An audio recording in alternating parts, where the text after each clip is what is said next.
Both Pinchot and Harold L. Ickes, another active progressive, believed that George Perkins had killed the Progressive Party, and in a literal sense they were entirely correct. But the commitment of the membership was primarily to a very fallible person, Roosevelt, rather than to a program, and to the extent that program was considered, it was substantially similar to that of Taft or Wilson. The progressives had no compelling, distinctive reason for existence. The party's fortunes were based almost entirely on the desires of the Morgan interests. Most insurgents stayed with the Republicans in 1912, and when Woodrow Wilson was elected to the presidency, it was to Wilson that the larger business interests of the United States were to turn for relief. The Democratic victory. Woodrow Wilson's career before assuming the presidency has been exhaustively treated by Arthur S. Link, and only a few aspects of it need to be recalled here. A Calvinist by faith, and trained at Johns Hopkins in the classical liberalism of laissez-faire and the political whiggery of Burke, Wilson is probably incorrectly characterized as a mere 19th-century liberal filled with certitude about his opinions. Wilson was a conservative, and his early history was that of the anti-labor, paternalistic conservative who nevertheless believed that child labor and factory laws were desirable if only to equalize competitive conditions. But it would be wrong to make too much of Wilson's early intellectual training and views, for although Wilson was formally an intellectual, the major part of his career prior to his active involvement in politics was spent as an administrator. Ideas were important to Wilson, but Wilson was not exclusively a man of ideas whose major preoccupation was with refining and defining them, and for this reason, when he was called upon to relate his ideas to his actions, there was always a natural amount of free play as to how they might be applied. This flexibility was not so much the result of opportunism as a lack of precision. To suggest that Wilson was to later undergo a transformation as a political figure is to assume too much, both for the intensity of Wilson's early conservatism and the extent of his later liberalism. There was a remarkable ideological consistency in Wilson's career, largely because his ideology was never so sharply denned that we may examine every change and intonation. Suffice it to say here, as Link and William Diamond have already shown, that Wilson's early career was that of a conservative, anti-Bryan Democrat who believed that reform was very largely a matter of good individuals replacing evil ones, and that only businessmen could ultimately understand business problems. Wilson was in large measure the foil of Eastern conservative Democrats against the threat of William Jennings Bryan, and he was quite deliberately groomed for this role by George Harvey, a millionaire with important connections with Morgan, and then by Thomas Fortune Ryan, Adolph S. Oakes, and other major capitalists. Harvey, who started out as a newspaper man, made a fortune in electric traction and eventually acquired control of Harper's Weekly, from February 1906, on openly advocated Wilson for president. He was the first to do so. Harvey had helped make the career of James Smith, Democratic boss of New Jersey, and it was Smith who imposed Wilson on the New Jersey Party as its gubernatorial candidate in 1910. As Wilson entered the political arena, his views on public issues were sought after. In late 1907 he supported the Aldrich Bill on banking, and was full of praise for Morgan's role in American society. But progressivism, or the progressive tone, was the wave of the future, and Wilson responded to the pressure of the times. The individual had to be reintegrated into the community voluntarily, he told the American Bankers Association somewhat vaguely in September 1908, while opposing Bryan, or the community would undertake the task. During the same period he opposed government regulation of corporations, trust busting, and similar measures, although by 1910 he spoke highly of the trends in municipal reform. In emphasis, Wilson favored local rather than federal initiative, but he increasingly saw the advantages of federal legislation if it stressed individual rather than social guilt in, for example, corporate abuses. Perkins found this emphasis most compatible, and upon Wilson's election to the New Jersey governorship as a reformer, Perkins wrote him, "As to your views on the business questions of the hour, in my judgment they are absolutely sound." 20 By 1910 Wilson felt that giant business was axiomatic with efficiency. In an eminently conservative speech to the American Bar Association in 1910, he attacked trust busting. If you dissolve the offending corporation, you throw great undertakings out of gear, to the infinite loss of thousands of entirely innocent persons and to the great inconvenience of society as a whole. I regard the corporation as indispensable to modern business enterprise. I am not jealous of its size or might, if you will but abandon at the right points the fatuous, antiquated, and quite unnecessary fiction which treats it as a legal person. 21.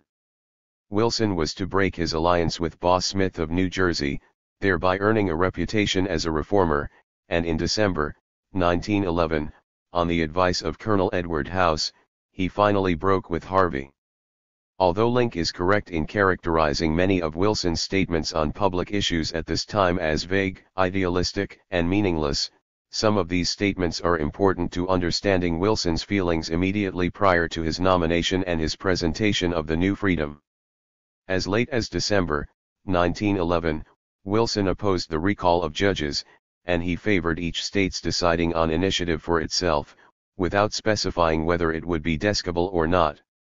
It was in the area of antitrust problems that Wilson showed the greatest conservatism, and his record in this field as governor of New Jersey was later used against him by the progressives.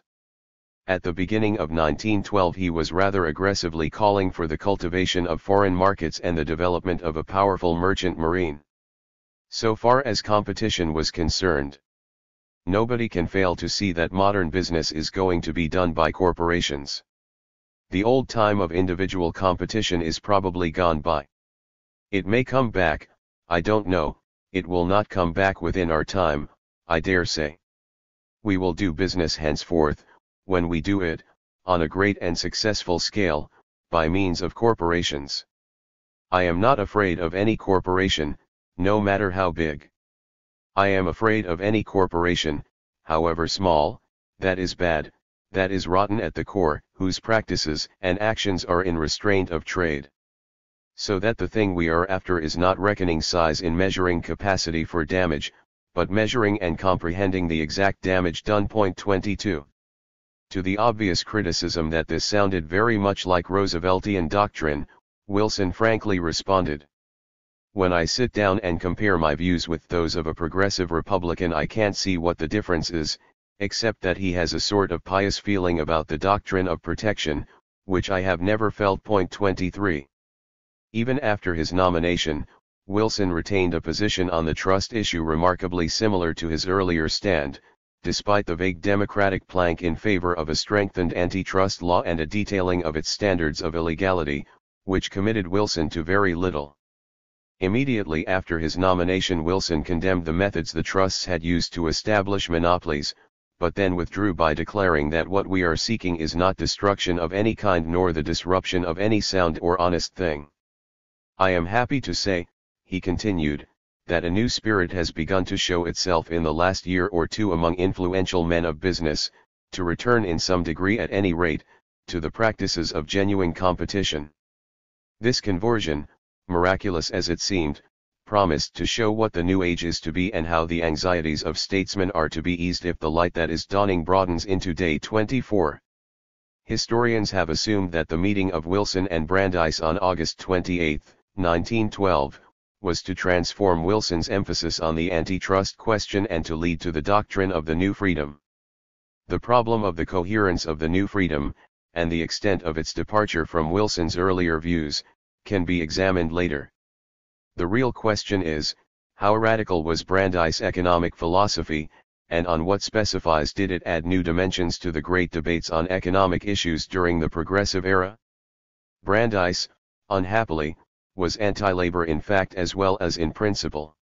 He defended the right of labor to organize, but only in open shops, and he served as the attorney for the Boston printing employers during their anti-union struggles of 1904. If unions could be incorporated, he suggested, they might be sued and therefore would act conservatively, setting up a wall against socialism. By 1910 Brandeis became enamored of the scientific management doctrines of Frederick W. Taylor, and did more to popularize the theory in his attacks on the railroads in the rate case of 1910 before the ICC than Taylor and his followers had been able to do in years of education. Brandeis was to defend the bonus system and proclaim Taylor a genius, against intense Union hostility. Although Brandeis was thoroughly hated by the Boston social elite for his attacks on the corruptly managed New Haven Railroad, his position on scientific management was to win him considerable business sympathy. Scientific management was a thoroughly totalitarian philosophy, and merely a rationale for cutting costs. Taylor placed the movement in the same category as conservation, and if we understand that term to mean systematic exploitation, he was correct. In the last analysis, its success depended on workers working harder and the elimination of loafers. Obedience, discipline, and imposed norms were required.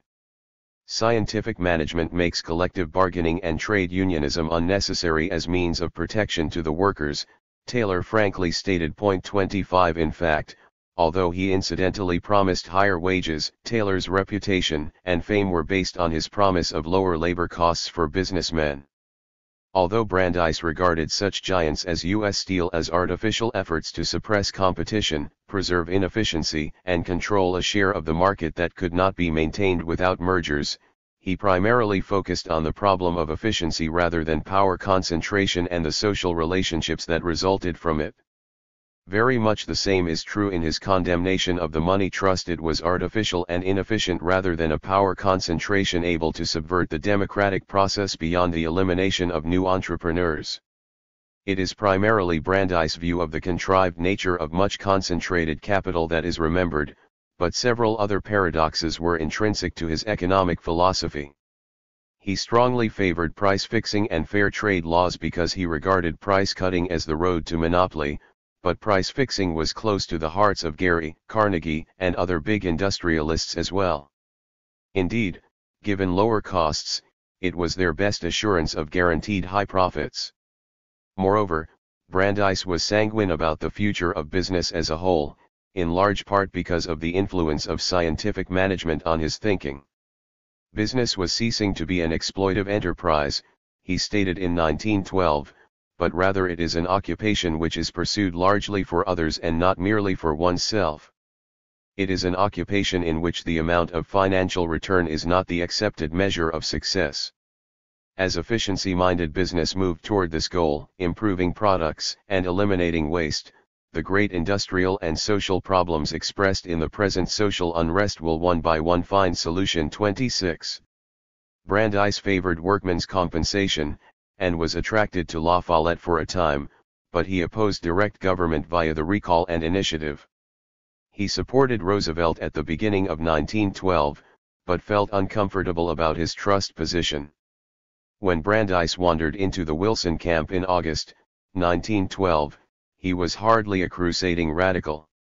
Nor was Wilson a great crusader either, and the new freedom did not qualitatively alter his position on the problem of the government's relationship to big business. He turned to the topic not so much because he had anything obviously new to say on the problem, but because he was convinced by Brandeis that it was a good campaign issue. Wilson and his advisers were well aware of the importance of the business vote, let alone business donations, and that vote was very much sought after both by Wilson and Roosevelt. The new freedom was general rather than specific in its assumptions and demands. In terms of his analysis of the relationship of giant size to efficiency, Wilson took Brandeis' position. Trusts were not inevitable, but were artificially created and maintained by the control of credit, supplies, and raw materials. On the other hand, Wilson introduced a mitigating confusion. I am for big business, and I am against the trust. This was safe enough, since the point at which big business became a trust was never defined, and the number of actual trusts in the sense of having effective market control was too small to fill big business as a whole with anxieties about Wilson's statements. Big business is no doubt to a large extent necessary and natural. The development of business upon a great scale of cooperation, is inevitable, and, let me add, is probably desirable. Some might argue that mere size, even without monopoly control, posed serious political and economic dangers, but not Wilson. I admit that any large corporation built up by the legitimate processes of business, by economy, by efficiency, is natural, and I am not afraid of it, no matter how big it grows. If the law demanded fair play from all, small business could successfully compete with the giant corporations. The focus of Wilson's new freedom was not on the distribution and control of power, but on the freedom of entry to small business. We are rescuing the business of this country, we are not injuring it. Quite the contrary, Wilson was promising the freedom to exploit to all. Not one single legitimate or honest arrangement is going to be disturbed, but every impediment to business is going to be removed, every illegitimate kind of control is going to be destroyed. Every man who wants an opportunity and has the energy to seize it, is going to be given a chance. 27. How does one distinguish the new freedom from Roosevelt's new nationalism? Practically, one cannot, but, for obvious political reasons, Wilson was compelled to distinguish his view from that of Roosevelt's, ignoring his statement on their common beliefs in January, 1912. The Progressive Party, he declared, accepted monopoly and proposed making bad trusts good by utilizing an executive commission. Wilson, in fact, was not opposed to a commission, and since 1908 had favored one based on a uniform process acting under precise terms of power in the enforcement of precise terms of regulation. 28. Roosevelt, he now claimed, wished to create a commission with arbitrary criteria of control, and he came remarkably close, at one brief point, to repudiating the commission idea. In a prescient statement he was later to forget, Wilson suggested, if the government is to tell big businessmen how to run their business, then don't you see that big businessmen have to get closer to the government even than they are now? 29. The very plan, he pointed out, was conceived by the men who were to be controlled. Much of the new freedom was defined by Brandeis, but the definition never went to the extent of binding the future president to anything concrete. Indeed, Wilson's speeches on the new freedom must be regarded merely as campaign documents to be used and forgotten. The new freedom was against trusts and for big business. It was for big business and for little business as well. It promised equality of opportunity, but pledged no specific measures by which it might be guaranteed. Wilson assumed, in much the same way as Roosevelt, that businessmen were largely men of goodwill, and he saw no tension between the concentration of wealth and political democracy, save insofar as the power of wealth was used to exclude new members from the business class. There was justice in mobility, and the new freedom was an imprecise interpretation of the economy rather than an effort to bring the economy under the control of a political democracy. Wilson implicitly rejected laissez-faire, save insofar as he wanted to make its spirit relevant to the 20th century economy. But social change is rarely based on vagaries, and on specifics. Wilson's new freedom was to start out in a vacuum that was to be filled for him by men with more specific goals in mind, men who were able to play on the new president's weaknesses. Wilson's reasonable, moderate stand on economic issues was to win him many important business supporters, although Henry Lee Higginson questioned whether Wilson really appreciated business problems. It would do the governor a deal of good to live in Wall Street for a year or two, and if Theodore Roosevelt could do the same, it would teach him many things that he never would learn otherwise. As for President Taft, I pity him so much that I wish him no experience except that of living quietly at home. But Higginson felt Wilson had a very keen intelligence, and voted for him in 1912. Jacob H. Schiff, ordinarily a Republican, voted for Wilson also, and donated heavily to his campaign. Charles R. Crane, who had supported La Follette's presidential campaign and followed the senator in his switch to Wilson, was the largest donor. Cleveland H. Dodge, Bernard M. Barrack, Henry Morgenthau and other important financiers aided.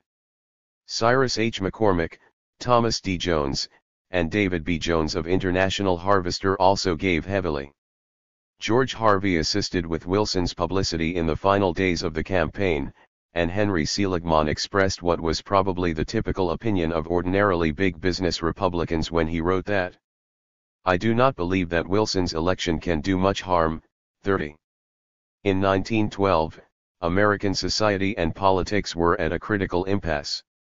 Taft had shown how basically unstable the relationship between business and government could be, and how the idiosyncrasies of a man or the political needs of a party could undermine the desire and need for a stable, rational, predictable business environment. Even more important, by 1912 the competitive tendencies and the decentralizing factors in industry and banking seemed ready to truly break out of conventional bounds. New industries, new areas, new entrants, the tendency appeared clear to all too many important businessmen.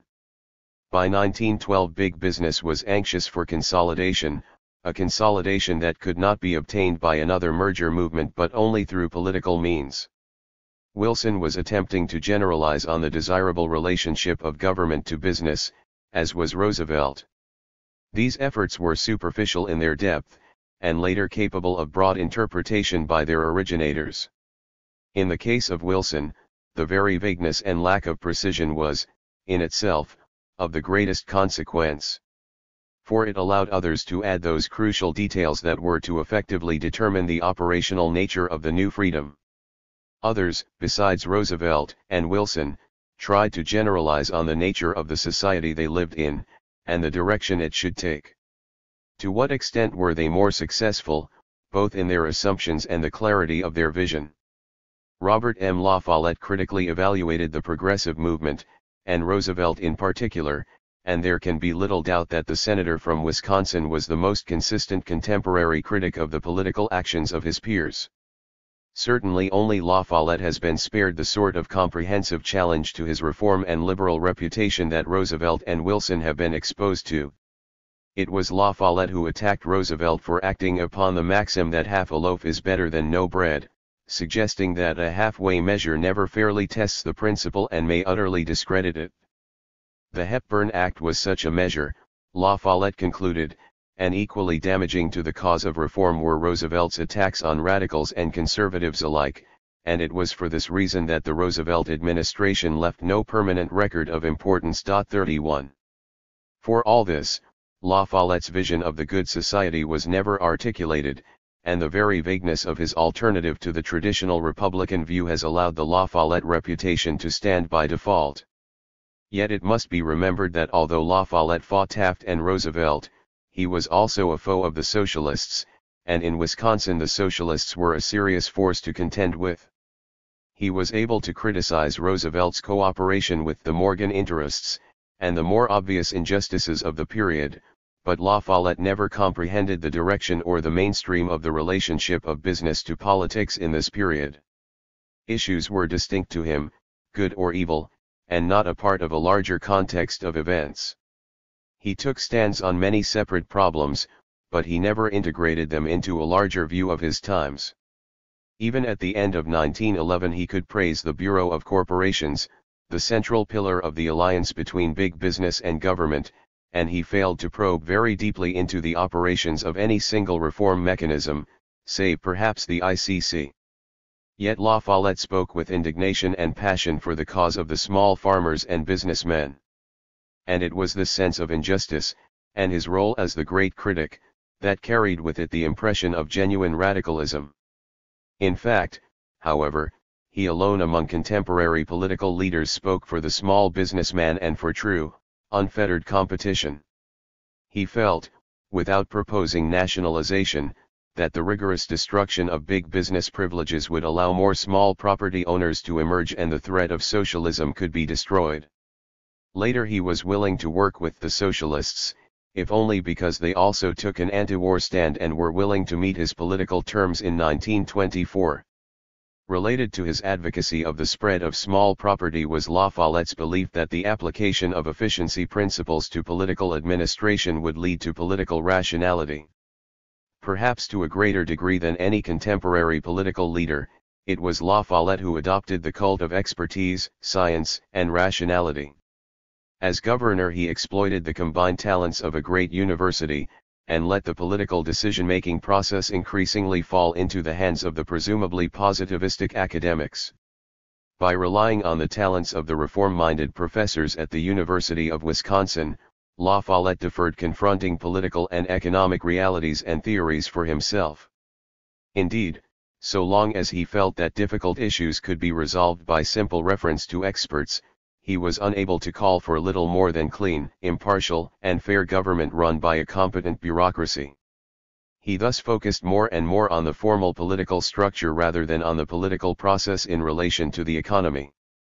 The result was a brilliant career as a political critic, and a much more prosaic role as an economic reformer and advocate of specific economic changes. 32. American intellectual currents during the Progressive Era have been exhaustively studied by others, and the sense of frustration and disillusionment on the part of the intellectuals, especially during and after the World War, is a thoroughly analyzed phenomenon. Yet this frustration was not due to a sense of discovery as to the true nature of the progressive ferment, save possibly for a few of those who followed Roosevelt's political wanderings, and it is this failure to delve into the roots of political frustration that resulted in the relatively sterile response to the whole process of disillusionment. This inadequate response was the result of a fundamental conservatism on the part of the large majority of contemporary intellectuals. With the exception of Thorstein Veblen, not one major social theorist emerged from the Progressive Era, if by major we mean one who profoundly understood and described the times he lived in. The conservatism of the contemporary intellectuals, and the failure of their powers of insight during their period of disillusion, is quite explicable. The idealization of the state by Lester Ward, Richard T. Ely, or Simon N. Patton, was the understandable reaction to the social Darwinism of Sumner and Fiske, for if the state could be said to be the highest form of cooperative human evolution, or a divine institution, then its actions could only be legitimized and declared good. But the idealization of the state was also the result of the peculiar training of many of the American academics of this period. At the end of the 19th century, the primary influence in American academic social and economic theory was exerted by the German universities. The Bismarckian idealization of the state, with its centralized welfare functions designed to preserve capitalism and the status quo in its more fundamental aspects, was suitably revised by the thousands of key academics who studied in German universities in the 1880s and 1890s. A middle-class twist to the concept of state welfare made it quite acceptable to many essentially conservative professors by the beginning of this century. The menace of socialism could be met, Ely and John R. Commons felt, by recognizing and encouraging conservative unionism. Despite their unfortunate experiences with academic freedom during a period when it meant only the ability of students to choose their own electives, most of these theorists were dedicated to preserving the essential legal and economic prerogatives of the dominant economic classes. Practically, the average liberal academic's view of the state was totalitarian as a consequence of his naivete. He was very rarely concerned about formal, direct democratic control. This would have meant the end of private property as then understood, and only occasionally desired a balance of economic power that might have seriously limited business. Axiomatic and simplistic assumptions as to what might happen if some concrete legislation were enacted were generally the rule. Conservative in their ends, as were big business advocates of a far more extensive regulatory role for the federal government, the academics who proposed economic reforms failed to understand the process of political capitalism. Instead, the pressures and leverage created by their ideas helped make political capitalism possible. The role of the intellectual as the reflection of the less formalized needs of powerful interests is perhaps best illustrated by Herbert Croly. Croly has become a favorite subject for American intellectual historians of this period, and there is no point in rehashing all of his ideas here. Suffice it to say that The Promise of American Life, 1909, was not merely a theoretical systematization of the new nationalism or square deal, although Croly took more of his programmatic ideas from Roosevelt than from anyone else, but a higher stage of its development.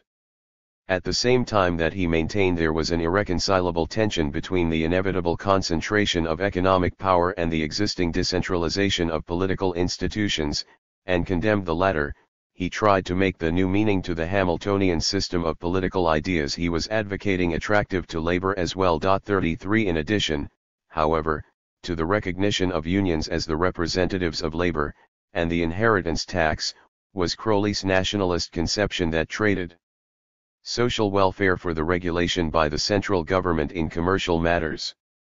Crowley's book was fatally ambivalent on many of these matters, for, in the final analysis, he defended the desirability of economic inequality of a rather gross sort. And one is tempted to suspect that, given his eulogy of the social services of Morgan, Carnegie, Hill, and Harriman, when Crowley advocated a new solidarity and attacked factions in society, he was really talking about a utopia led by an alliance of Wall Street and Roosevelt. Lest this analysis of Crowley appear unfair, it should at least be observed that his next venture into social theory, a generous and sympathetic biography of Mark Hanna published in 1912, indicated an awareness of the functional political role of big business, a role he could only rationalize. Willard Straight, a Morgan executive who specialized in finding Morgan overseas outlets for investments, also shared the above analysis of Crowley when he placed him in the editorship of his weekly, The New Republic, in 1914. In Progressive Democracy, 1914, Crowley exhibited a good deal more of his bureaucratic positivism and conservatism than he had in his earlier works. The Progressive Party alone stood for unequivocal change that recognized the necessity of inequality and injustice in the economic process as the foundation of any really national and progressive economic policy. 34 Crowley found the New Freedom's reliance on Jeffersonian doctrine a reliance, as we shall see, that was more verbal than genuine, a retreat to the past. Crowley reflected the dominant political attitudes of Theodore Roosevelt, and this dependence made him incapable of viewing the operational realities of the society he lived in with sufficient perspective to truly understand it. When he finally broke with Roosevelt, he passed through various phases of disillusion, having lost his source of ideas and inspiration, and ultimately ended his career writing editorials in praise of Mussolini's corporate state. Chapter 9. Woodrow Wilson and the Triumph of Political Capitalism, Banking. Banking reform at the beginning of 1912 seemed a dead issue, of interest only to a few bankers and the seriously divided National Citizens League for Sound Banking. Despite the support of the American Bankers Association for the Aldrich Bill, the inclusion of the provision for total private control of the banking system managed to lose the bill the support of President Taft. And Aldrich's insistence that his name be attached to the measure guaranteed the opposition of the Democrats. The banking reform movement had neatly isolated itself. Writing a reform bill. The National Citizens League was a substantial organization, its backers powerful and resourceful men. It was not at all evident to them that their cause was lost, although it was to become obvious that the politically flexible approach of Laughlin was increasingly relevant to the changed circumstances. The tension between Laughlin and the New York branch of the League, controlled by Paul M. Warburg, was to persist, but at the beginning of 1912 the National League unqualifiedly endorsed the Aldrich Bill. In the meantime, despite a few suggestions by bankers that the Aldrich Bill be regarded as less than sacred, the League continued to function as a large-scale education and propaganda organization for banking reform. Its periodical, Banking Reform, was in early 1912 supplemented by a volume by the same name. Edited by Laughlin, the book became the Bible of the League, and a copy was sent to every member and distributed freely throughout the nation. Of the 23 chapters dealing with all phases of banking problems, 11 were written by Laughlin's former student, H. Parker Willis, who received $1,000 for his labors. Although avoiding Aldrich by name, the volume nevertheless endorsed the basic principles of his bill. But the publication of a book rarely, if ever, led to the creation of a serious reform movement, and were it not for a set of fortuitous events, it is likely that the banking reform movement would have died an early death. The first, and perhaps most crucial accident, was the fact that H. Parker Willis, with whom Laughlin maintained continuous, intimate communication, taught economics at Washington and Lee University until 1905, as well as serving as the Washington correspondent of the New York Journal of Commerce and freelancing for Laughlin.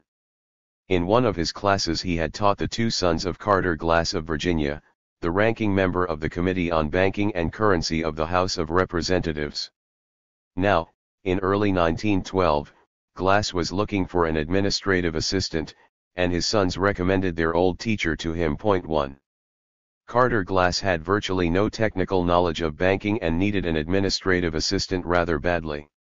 As Glass himself put it, he had no special qualification for the work beyond the information absorbed in these 10 years of discussion and a reasonable amount of common sense acquired as a practical printer and successful newspaper publisher, supplemented by an observant service in Congress. 2.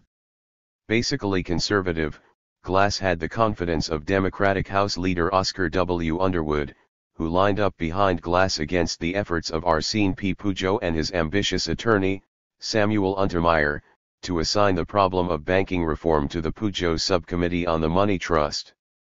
The House Committee on Banking was split into 2 subcommittees, and Glass was given the responsibility of considering banking reform.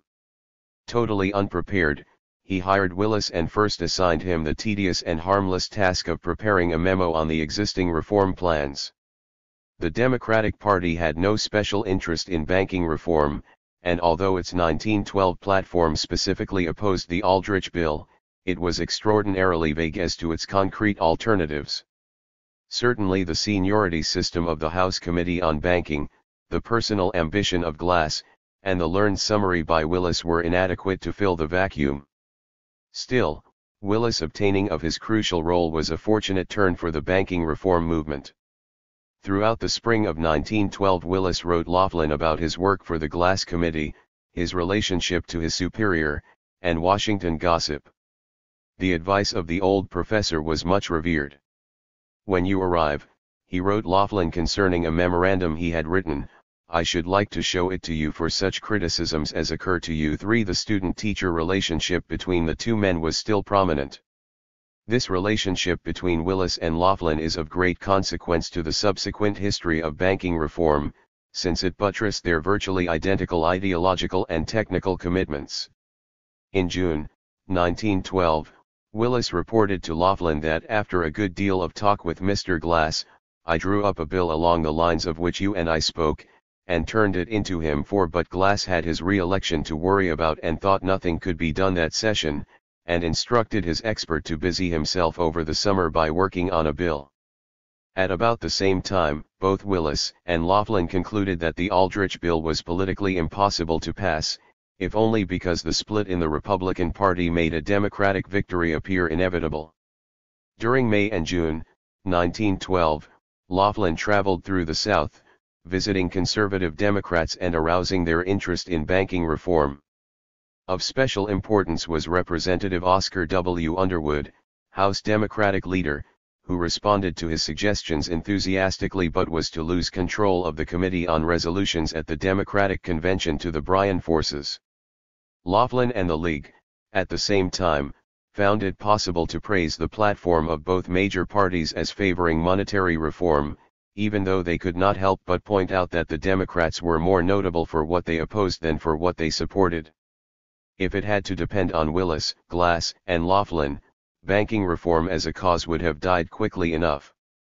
Fortunately for the reformers, the Pujo Committee swung into high gear in its investigation of the money trust during the summer of 1912, and for 8 months frightened the nation with its awesome, if inconclusive, statistics on the power of Wall Street over the nation's economy. The Pujo investigation was to be a blessing in disguise. 5 banking firms, the elaborate tables of the committee showed, held 341 directorships in 112 corporations with an aggregate capitalization of over $22 billion. The evidence seemed conclusive, and the nation was suitably frightened into realizing that reform of the banking system was urgent, presumably to bring Wall Street under control.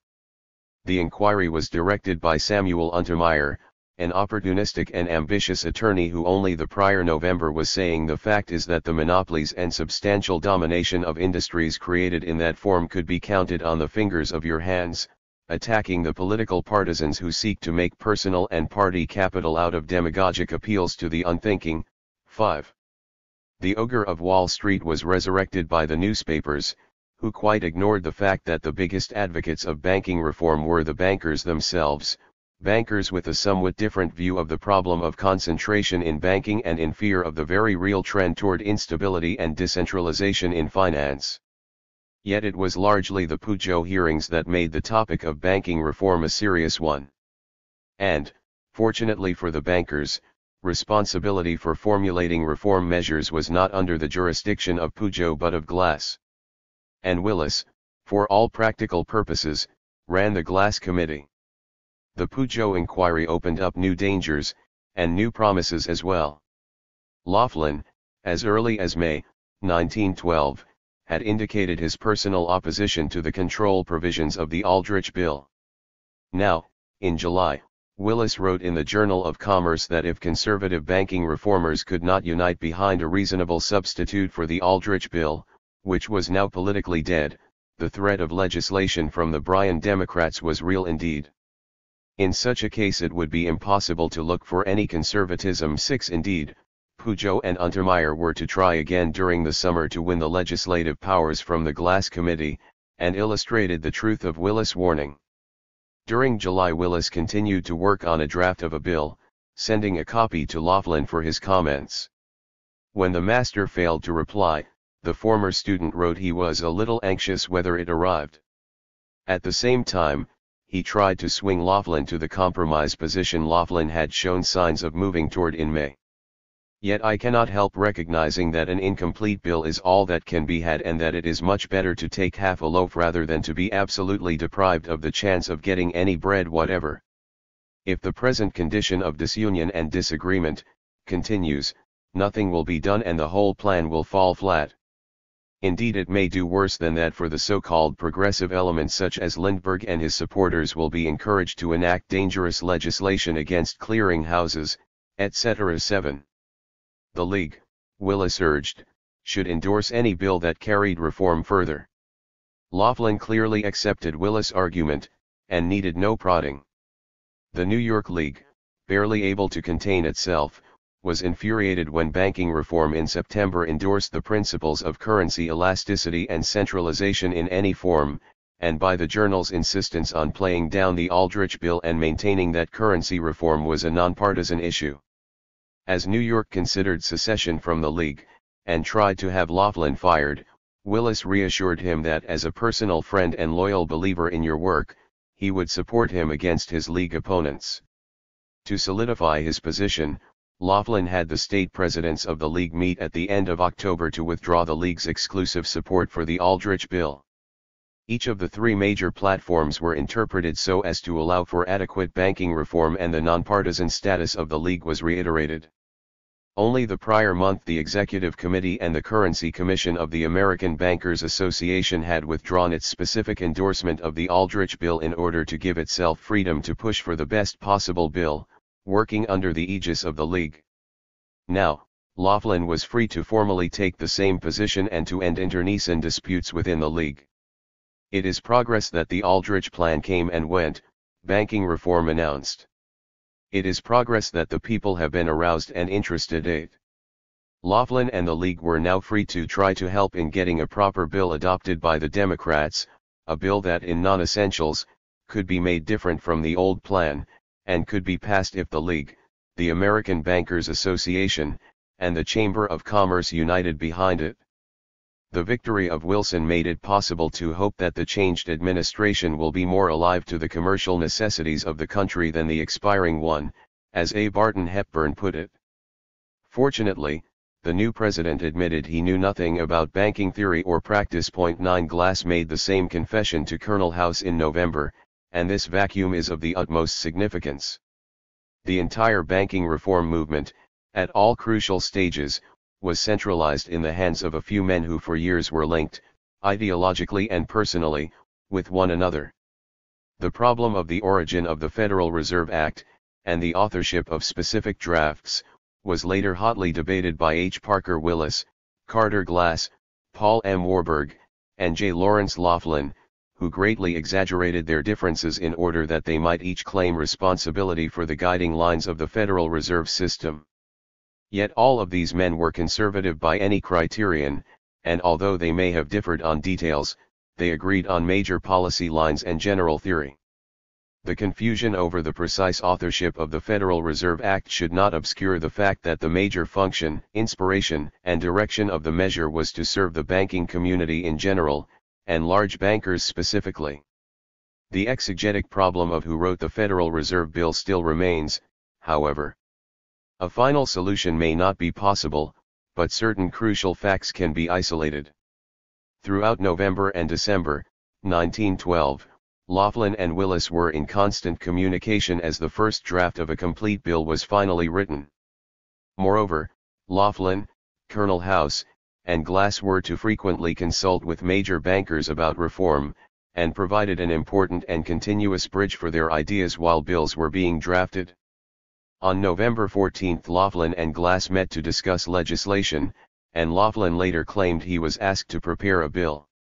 As Laughlin told Willis the following week.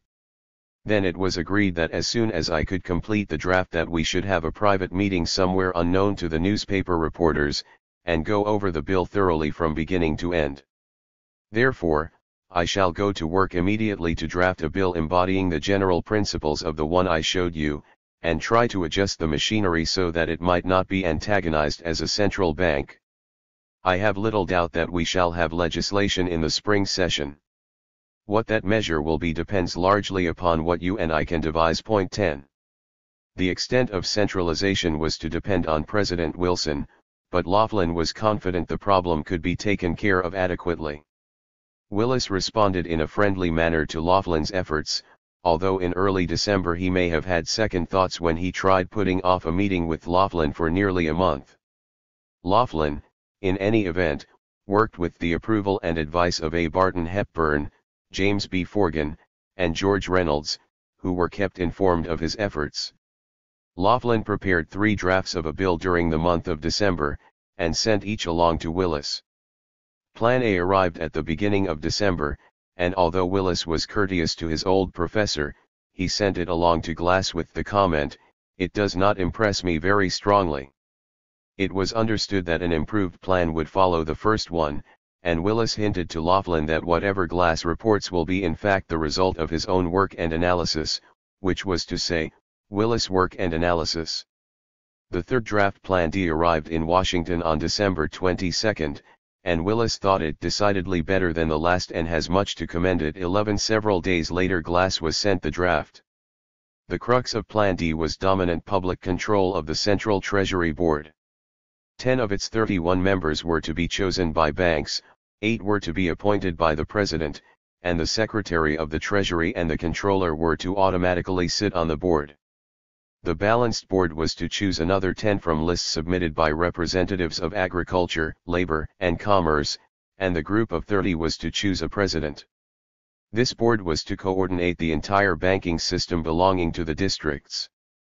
Plan D provided for an indeterminate number of district associations, whose capital stock was to be owned by member banks, to be chartered by the Secretary of the Treasury, the Comptroller of the Currency, and the Attorney General, who could also fix the interest rates of the association. Laughlin never claimed that the details of Plan D were embodied in the final Federal Reserve Act, but he did claim that it embodied the fundamentals. Point 12. Various sections of Plan D consisted of extracts from the Aldrich Plan, even though these were limited to the parts dealing with the redeemability of Treasury Board notes by the districts in gold, the foreign branch banking provisions, and the conditions for investments. On December 26 Wilson met with Glass and Willis to discuss banking legislation and to consider Willis' draft outline. The distinction between the Willis and Laughlin proposals is on points of emphasis rather than in the basic approach. The basic features of the Glass draft were, in Glass words: 1. Organization of a certain number of regional reserve banks of specified capital, with a view to decentralizing credits. 2. A compulsory withdrawal of reserve balances as then impounded and their transfer to these regional reserve banks. 3. Compulsory stockholding membership of national banks. 4. Associate membership of state banks with limited privileges. 5. The rediscounting processes common to such plans. 6. The issuance by the regional banks of Federal Reserve notes, based on a gold and liquid paper cover. 7. The gradual retirement of national bank bond secured notes, 8. The joint liability of all the regional banks. 13. The number of district associations was left indeterminate, and the principle of a central board in Washington to replace the controller as supervisor was suggested by the president's urgings that such a capstone be placed on the structure. By the end of December, as Colonel House assured Paul Warburg, the president-elect thought straight concerning the issue. 14. But everyone else was thinking straight as well. Wilson's proposal to replace the supervisory power of the controller with a central board made Glass speculate that Mr. Wilson has been written to and talked to by those who are seeking to mask the Aldrich plan and give us dangerous centralization, but his immediate interpretation of the president-elect's orders, which he decided to accept, was much more to the liking of bankers than was required. Throughout the end of 1912, and during the first few months of 1913, Wilson and his intimates had ample opportunity to discuss banking reform with major bankers. E. D. Hulbert, the anti-Aldrich Chicago banker, and A. Barton Hepburn of the Chase National Bank, had direct links with the president and his advisors. Paul M. Warburg saw Secretary of the Treasury William G. Mikado, Henry Morgenthau, and others during this period, and at Morgenthau's request he prepared a bill compatible with the Democratic platform. Laughlin, apparently unaware of the substance of Willis and Glass' December 26 meeting with Wilson, had more proposals to make. Like Wilson, he seems to want an additional centralizing mechanism of some kind, but apparently is willing to reduce its scope a good deal, Willis reported to Glass. In early January Laughlin came to Washington, and Willis told Glass, "I think I had better go over his plan with him fairly carefully in order to see just what he has in mind in detail." 15. Wilson's request, and the opinions of key bankers, meant that Glass and Willis had to be most flexible in working on their draft of a bill. Although they were careful to keep the contents of their work confidential, to aid the passage of any bill that might be agreed upon, Glass deemed it desirable to hold public hearings on the topic and to make sure the course of these hearings was not left to chance. Willis visited Hepburn and Warburg and they were most cooperative, and Hepburn agreed to talk about banking ideas rather than plans. This ought to mean that we can get a good deal out of him along lines that will be helpful in drafting our bill. Mr. Warburg takes the same view and I think wants to be as helpful as he can. Willis reported. The public assumption of the hearings was that no bills had been drafted, and Willis' draft was never mentioned, much less revealed. Laughlin also agreed to cooperate with this procedure. My appearance before the committee was largely pro forma, Laughlin later wrote, "What I said at the hearings did not represent what I had already laid before them." 16. The hearings of Glass Subcommittee in January and February, 1913, were nothing less than a love feast. A. Barton Hepburn started by assuring the congressman that the American Bankers Association would cooperate on any good measure that led to elasticity and cooperation in money reserve management. Regional banking would be far better than it was at present, he assured them, if it allowed for an elastic currency based on commercial paper and a bank association that should be the dominant power in all commercial finance. He was followed by Warburg, who assured the subcommittee that the Aldrich plan was one way, but not the only one, to solve the banking problem. You will find that you will come toward a centralized reserve system in some form, he predicted, even by following Morawet's regional reserve plan. Indicating support for a centralized reserve system, as opposed to a central operating bank, only that month Warburg had submitted a confidential bill to Morgenthau that provided for 4 regional banks and a central issuing department and board of regents in Washington under ultimate government control. 17.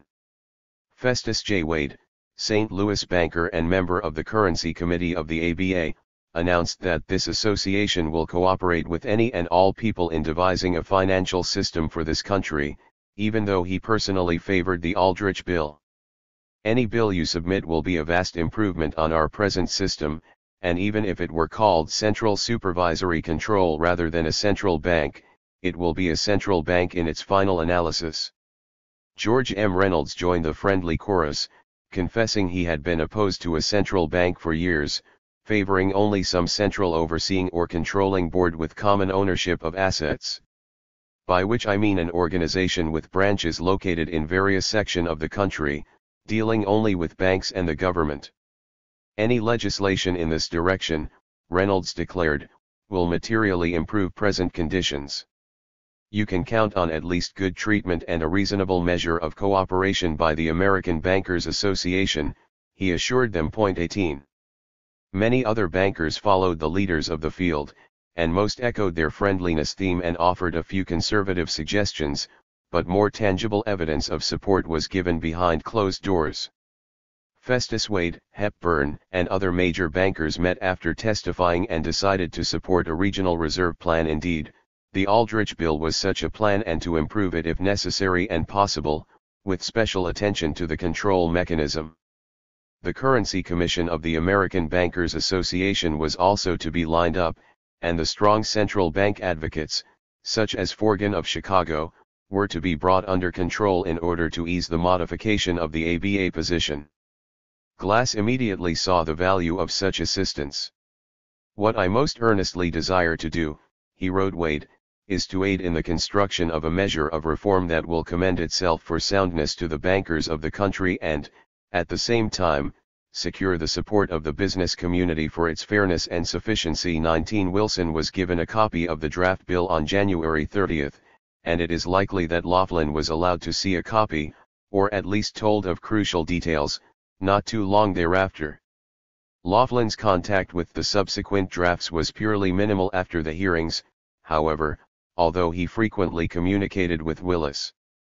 The general plan, League members were publicly told at the beginning of February, would provide for regional banks with overall central control. The first draft of the Glass Bill given to Wilson on January 30 was very much like the one shown to him the prior December.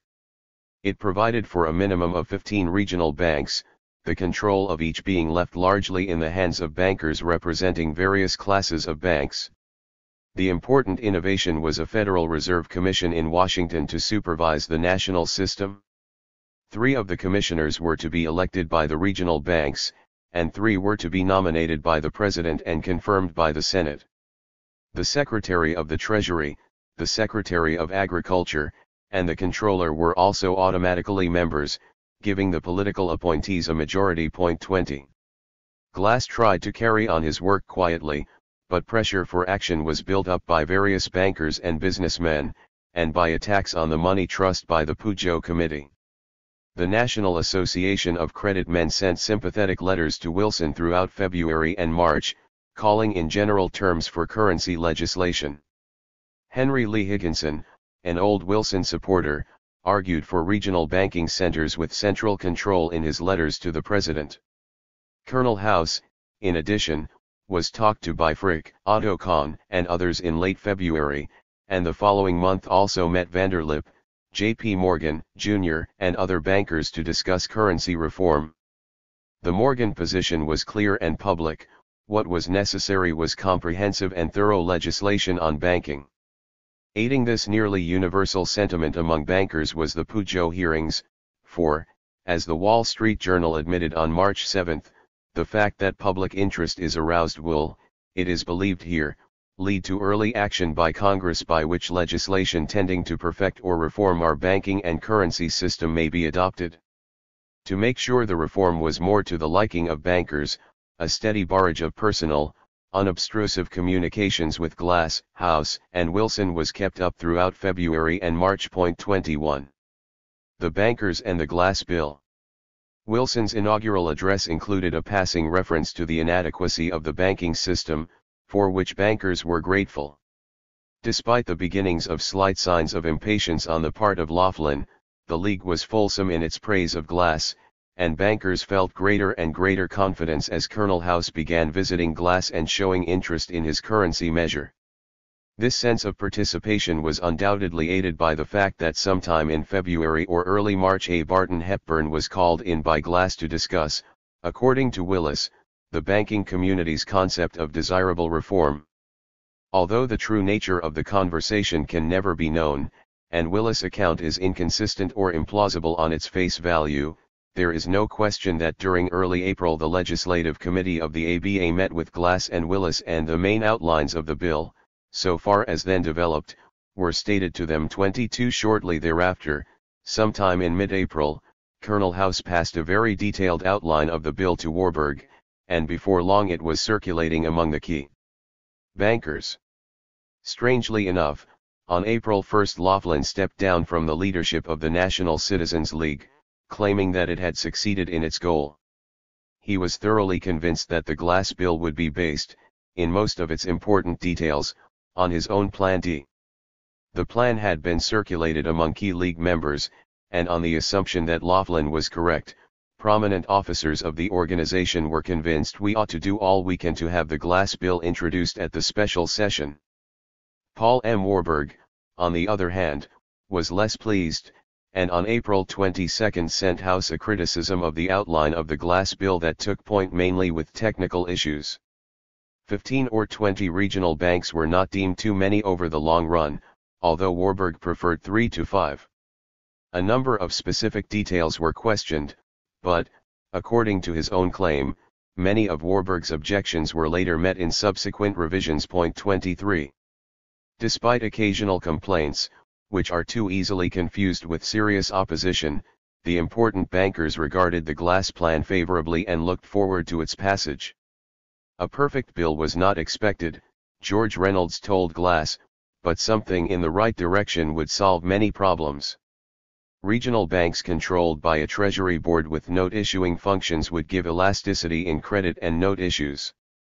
I shall be only too glad to do what I can to assist in securing for you and your plans the cooperation of the bankers of the country as well as the American Bankers Association. Glass was soon to appreciate the importance of having the sympathy of the banking community.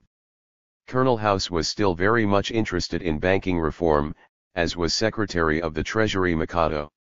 In March, House was suggesting that Mikado and I whip the Glass measure into final shape, in order to make the bill acceptable to the chairman of the Senate Committee on Banking, Robert L. Owen. 24 Samuel Untermeyer, the ambitious attorney of the Pujo Committee, had been anxious to get jurisdiction over banking legislation for well over a year, and probably prodded by Untermeyer, in mid-May Mikado proposed a National Reserve Bank with far greater centralization than provided for in the Glass Bill.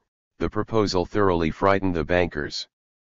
By this time Glass had mobilized the major bankers behind him, and it was clear that only his plan would be acceptable to them. In mid-May, before Mikado proposed his measure, Glass arranged a confidential meeting with major bankers to go over his bill. The bankers were swinging around into support of something like what we have been working on. Willis could report to his superior. At the same time, although Laughlin was not given precise details of revisions, Willis kept him informed of general progress. Point 25. The crisis over the Mikado plan was to end in defeat for Mikado on June 9 largely because the bankers stood behind Glass. Reynolds, Forgan, and Hepburn were especially important in coming to Glass' defense, and to their own as well. As they became more important as his allies, Glass sought their advice on technical aspects of his plan, and deepened the channels of communication that already existed.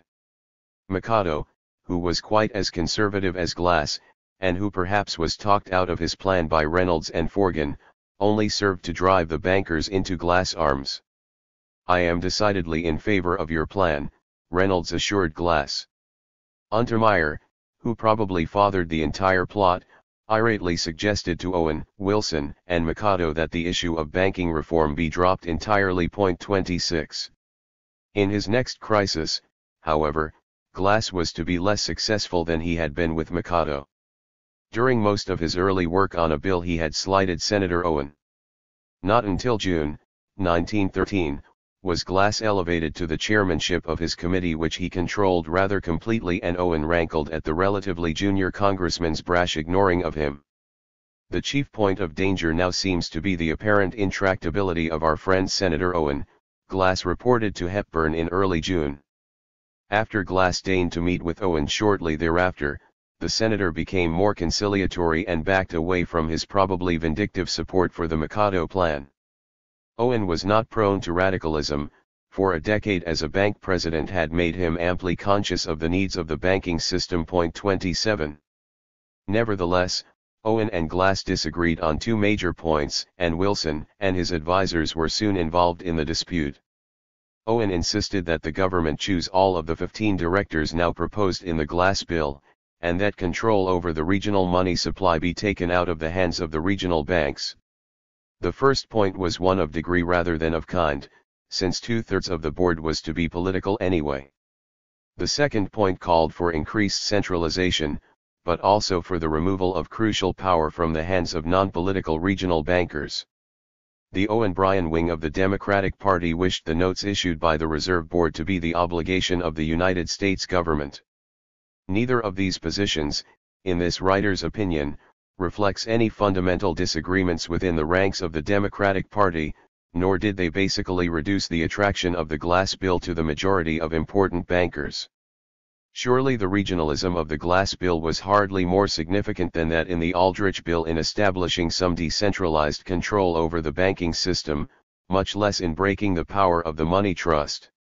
Whether the bankers would be able to sit on the Federal Reserve Board did not change the larger functions of that board, and the functions were most emphatically approved of by the big bankers. On June 17 Glass, Mikado, and Owen were called to the White House and the Owen amendments to the Glass Bill were discussed. Glass strongly opposed the proposal, and argued for banker representation. The question was not decided that day, however, and the debate was allowed to rage while Wilson finally made up his mind. It would prove an almost irretrievable mistake to leave the banks without representation on the Central Board, Glass wrote Wilson on June 18. Perhaps, as Mikado had suggested, the president might agree to pick the banker representation from lists submitted by bankers. Glass did not give up on the right of the bankers to some board representation, and he was encouraged by Hepburn to keep up the struggle. The cause is worthy of a good fight, and I have great hopes that you will measurably, if not wholly, succeed. In the meantime, Hepburn promised, the A.B.A.'s Currency Commission would be contending for the currency principles upon which your measure is predicated. Wilson, during the same period, took tangible steps to make sure banking legislation would be seriously considered by Congress. Appearing before a joint session on June 23 to urge action now, the President based his appeal on the need to increase business opportunity. It is absolutely imperative that we should give the businessmen of this country a banking and currency system by means of which they can make use of the freedom of enterprise and of individual initiative which we are about to bestow upon them. 28 The speech hit a responsive chord among businessmen and bankers, and numerous letters and telegrams of congratulation were received in the White House. The following day Wilson, Glass, Owen, and Mikado met with Reynolds, Wade, Sol Wexler of New Orleans, and other representatives of the bankers to discuss the Glass Bill which had been formally released to the public on June 20.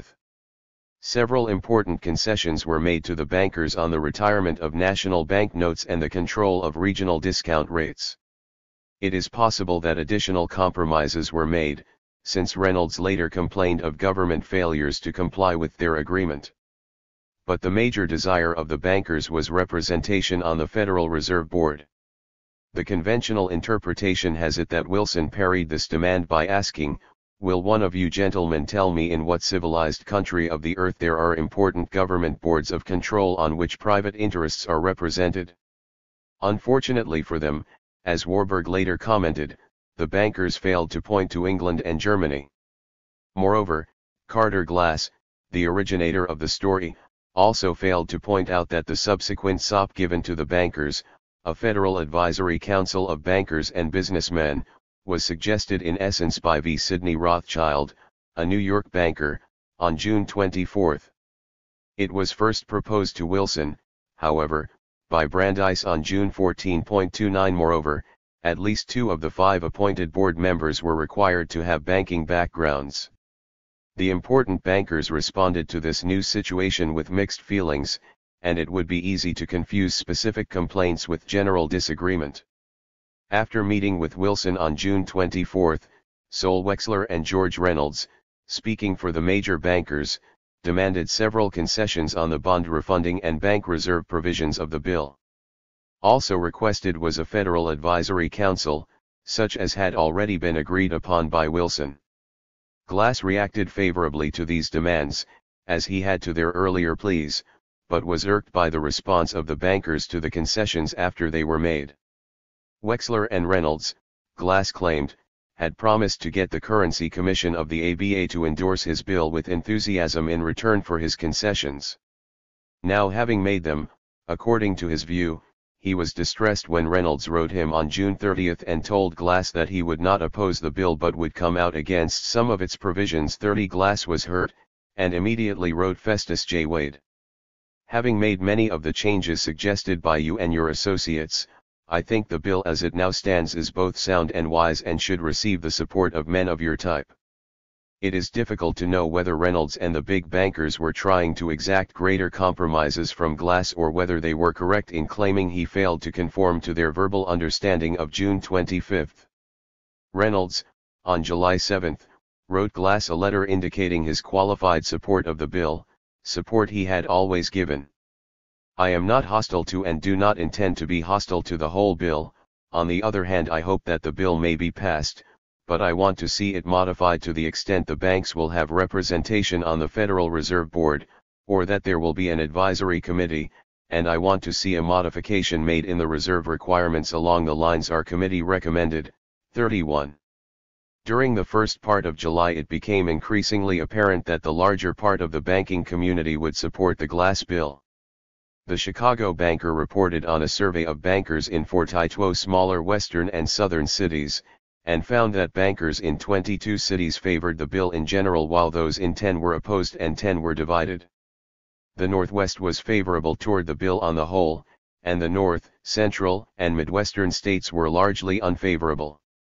Assuming the survey was fairly accurate, the important question was the nature of the opinion toward the bill among the big bankers and important journals. It can be easily criticized as to several of its provisions, the Banking Law Journal editorialized. But in our opinion, if this bill be passed even in its present shape, when put in operation, it will bring about monetary conditions, far in advance of any that have existed in this country since the liquidation of the First Bank of the United States. It is absolutely certain that the principle of central control, forming the basis of the currency bill is right. Many of its details may not be properly worked out.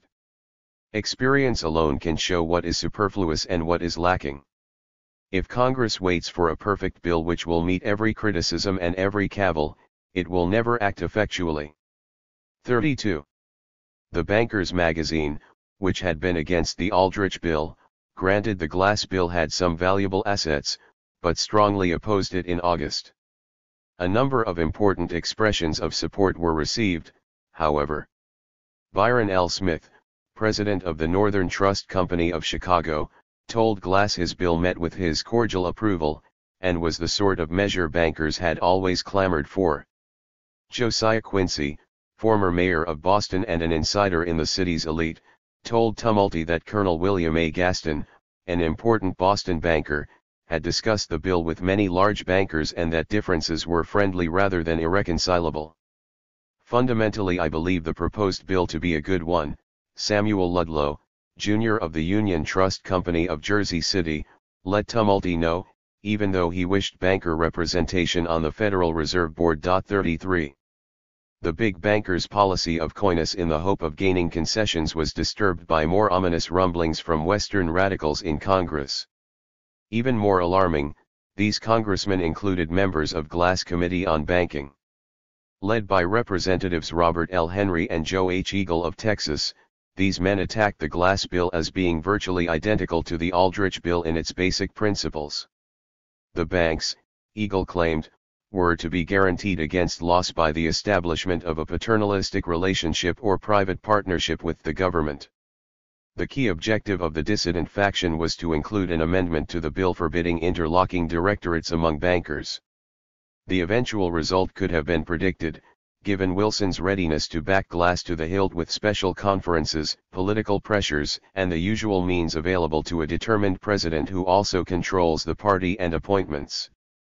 By promising the inclusion of such an amendment in any future antitrust bill, and by having Bryan strongly endorse the existing Glass bill, Wilson was able to defeat the radicals while Bryan was proclaiming the measure a people's victory. Although the glass bill was to eventually pass the House on September 18 by a vote of 287 to 85, the possibility of much more radical alternatives to the glass bill was broadcast to the banking and business community in dramatic fashion. 34 During the midst of the controversy with the Westerners, Glass wrote Festus Wade and other key bankers to remind them of the option to his bill. Unless the conservative bankers of the country are willing to yield something and get behind the bill, we shall get legislation very much less to be desired, or have nothing done at all. Certainly, if one takes on their face value the histories of the bill subsequently written by Glass and Willis, the position of the banking community appears as one of intractable opposition. If one reads the contemporary financial and business journals, accounts of bankers' meetings, and the usual historical raw materials, a much more complicated image of divisions, manœuvring, and subtleties emerges. Neither picture, in the final analysis, is a correct one, although the second one is obviously preferable. What cannot be measured is the large-scale indifference of the vast majority of small bankers and businessmen and the extent to which the debate within the banking community was concentrated among a relatively few men. The president of the Massachusetts Bankers Association sent 300 bankers in his state an inquiry concerning their opinion on the bill, and received 14 replies. Henry P. Lazen of Defuniak Springs, Florida, was able to have more signatures sent to the Senate Committee on Banking and Currency in support of his funny money plan than could either side of the glass bill for their positions. 35. Still, the available records indicate that the banking community was virtually unanimous in its belief in the need for banking reform, however much it disagreed on specific means, and this fact was eventually to have the greatest significance. In the meantime, the bankers lined up on the issue of how to treat the glass bill. The large majority accepted the premises of the glass bill and sought to work within them, and it is here that the only significant division occurred. The large majority of the important bankers concerned about banking legislation refused to unqualifiedly endorse the bill, yet they strenuously condemned those who advocated opposing it. The goal was to obtain the best measure possible, but to get a measure. Communications between Glass, Owen, and various bankers continued throughout July and August. But the resolution of the Wyoming Bankers Association favoring the glass bill with an amendment to allow for banker control, and the letter of the Richmond banker who suggested we willingly waive all minor changes, rather than have no bill passed at this session, were relatively unimportant. Of much greater consequence were Vanderlip, Reynolds, Hepburn, Forgan, and bankers of their stature. On August 22 and 23 the leaders of the American Bankers Association met in Chicago to try to hammer out a common position on the glass bill. James B. Forgan led the fight for total opposition to the bill, and his stand was defeated by a large majority of the delegates. George M. Reynolds and A. Barton Hepburn, on the other hand, were able to convince the gathering to endorse specific amendments to the glass bill rather than oppose it. After all, as Hepburn put it, the measure recognizes and adopts the principles of a central bank. Indeed, if it works out as the sponsors of the law hope, it will make all incorporated banks together joint owners of a central dominating power. Why, then, should not the principle, once recognized, be correctly applied?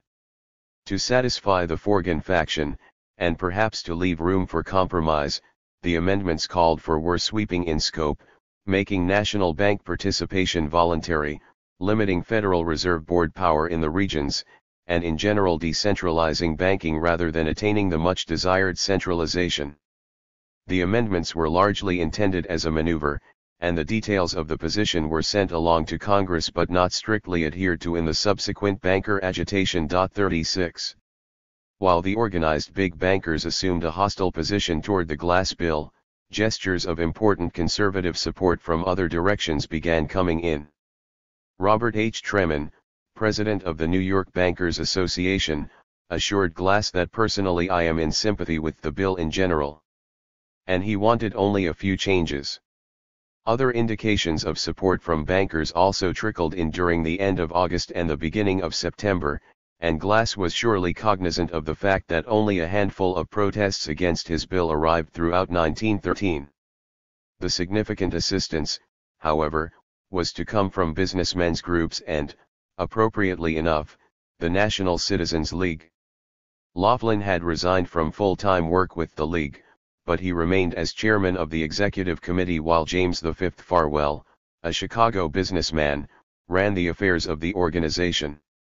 The League took pride in its influence on the issue of banking legislation, and at the beginning of July publicly proclaimed the Glass Bill as a good start, only requiring several changes.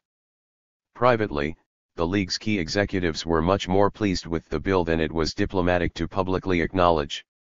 On July 22, Farwell tried to arrange an appointment with Wilson to discuss modifications of the Glass Bill, since the League had spent much time educating on general principles of sound banking, and the present Glass-Owen Bill, as amended up to date, contains many of those principles. Wilson would not see Farwell, but Glass, Owen, and Mikado all discussed the technical aspects of the bill with him, and Farwell could report progress to Laughlin. Both Farwell and Laughlin felt that the League had primary responsibility for the Glass Bill, despite suggested amendments. At the beginning of September, the League, and Laughlin in particular, felt they had attained their major goals and that the Glass Bill should be passed without delay. 37. Businessmen, for the most part, were hardly concerned about banking reform, but to the extent that they were, they strengthened the position of the Glass Bill. The National Association of Manufacturers convention in May had left the door open to alternatives to the once desirable Aldrich plan by not passing a specific resolution. Very few resolutions arrived in the Senate and House on the topic during the summer of 1913, but Harry A. Wheeler, president of the U.S. Chamber of Commerce and an active member of the National Citizens League, in August wrote Glass of his impressions of business opinion on banking after returning from a national tour. There was a strong desire on the part of the business interests of the country for the passage of a currency measure. There is a deeper interest on the part of the businessmen than I have been them heretofore exhibit in regard to any piece of national legislation. Wheeler favored the bill and suggested to Glass that he concentrate his efforts on winning the country bankers to his bill. Lest it be thought Wheeler was trying to swing Glass to his position, only the following week he wrote Laughlin that the merchants of the country deeply desire the legislation. The banks, on the other hand, are very much divided. Personally, I have a large amount of confidence that it is likely to work out better than some of us now think. 38. The attitude of the banking community toward the Glass Bill was deeply divided throughout September and October. As we shall see, much of the ostensible opposition was calculated to gain some concessions, but the basic principles, as had been the case in May and June, were heartily endorsed. The Banking Law Journal reversed its editorial stand and came out against the bill in September. The Bankers magazine continued its traditional opposition to both the Aldrich and Glass bills, recommending instead an expansion of the clearinghouse associations. But significant individuals were more reluctant to attack the bill in a wholesale manner. Senator Owen's Committee on Banking and Currency began its hearings in early September, and despite much criticism of the Glass Bill as it stood, much praise for many of its basic features was also heard. Reynolds and Wexler favored fewer than 12 banking regions, for example, but they thought 12 better than the status quo, and they admitted that the elasticity provisions of the bill were a sharp improvement over the situation existing in the banking system at the time. And even the strongest critics admitted that the banking system badly needed legislation. The Senate hearings dragged on for nearly 2 months, and the delay encouraged numerous, once friendly, bankers to bargain for more concessions. Many bankers who supported the August 22 to 23 ABA recommendations felt that the Senate was the proper ground for a fight. Even the critical bankers allowed themselves important loopholes for supporting the Glass Bill. The administration's currency bill as it now stands in the Senate embodies many features that are fundamentally sound and consonant with the best traditions of banking theory and practice, A. Barton Hepburn declared in mid-October. But what was necessary at this stage was helpful criticism, rather than commendation. Despite the carping of some bankers, Irving T. Bush, the once die-hard Aldrich Bill leader of the New York branch of the National Citizens League, declared that the Glass Bill was a very good compromise which only needed a few revisions. Even Paul Warburg, who concentrated on the desirability of reducing the reserve regions to 4, had favorable words for the larger conception behind the Glass Bill. 39. From October 6 through 10, the American Bankers Association annual convention met in Boston to deal with the entire legislative picture. The Currency Commission, chaired by Hepburn, brought in a strong attack on the Glass Bill, contradicting his statements immediately before and after the convention. There can be little doubt that the resolution was initially intended to serve as useful political leverage and a bluff to obtain concessions. The resolution, condemning the Glass Bill as a form of socialism, reached the floor and was immediately attacked by a number of bankers. Instead of trying to defeat the Hepburn report, friends of the Glass Bill attempted to get a resolution passed to the effect that we commend the President, the Secretary of the Treasury and Congress for their efforts to give this country an elastic as well as a safe currency, and pledge them our hearty support toward the enactment of proper legislation to that end. 40. Hepburn, immediately seeing the obvious advantages such a statement would give him in supporting the Glass Bill and mitigating the harshness of his own report, seconded the measure himself. Although the Currency Commission report was to pass by a large majority, only the resolution commending Wilson was to pass unanimously. For all practical purposes, the ABA gave its officers a free hand on legislative affairs. It is not true that the bankers are opposing legislation, one banker wired his senator. On the contrary, they, themselves, have brought about the demand for currency reform, and there has been, and is now, a general apathy on the part of the public on this question. But at least a few bankers were willing to work for a wholesale defeat of the Glass Bill.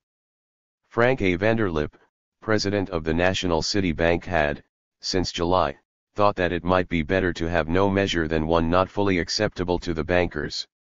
The Senate Committee on Banking was obstructing the passage of the Glass-Owen bill to the floor, as an alliance of Republican insurgents and conservatives, including Democrats, blocked it in the interminable hearings.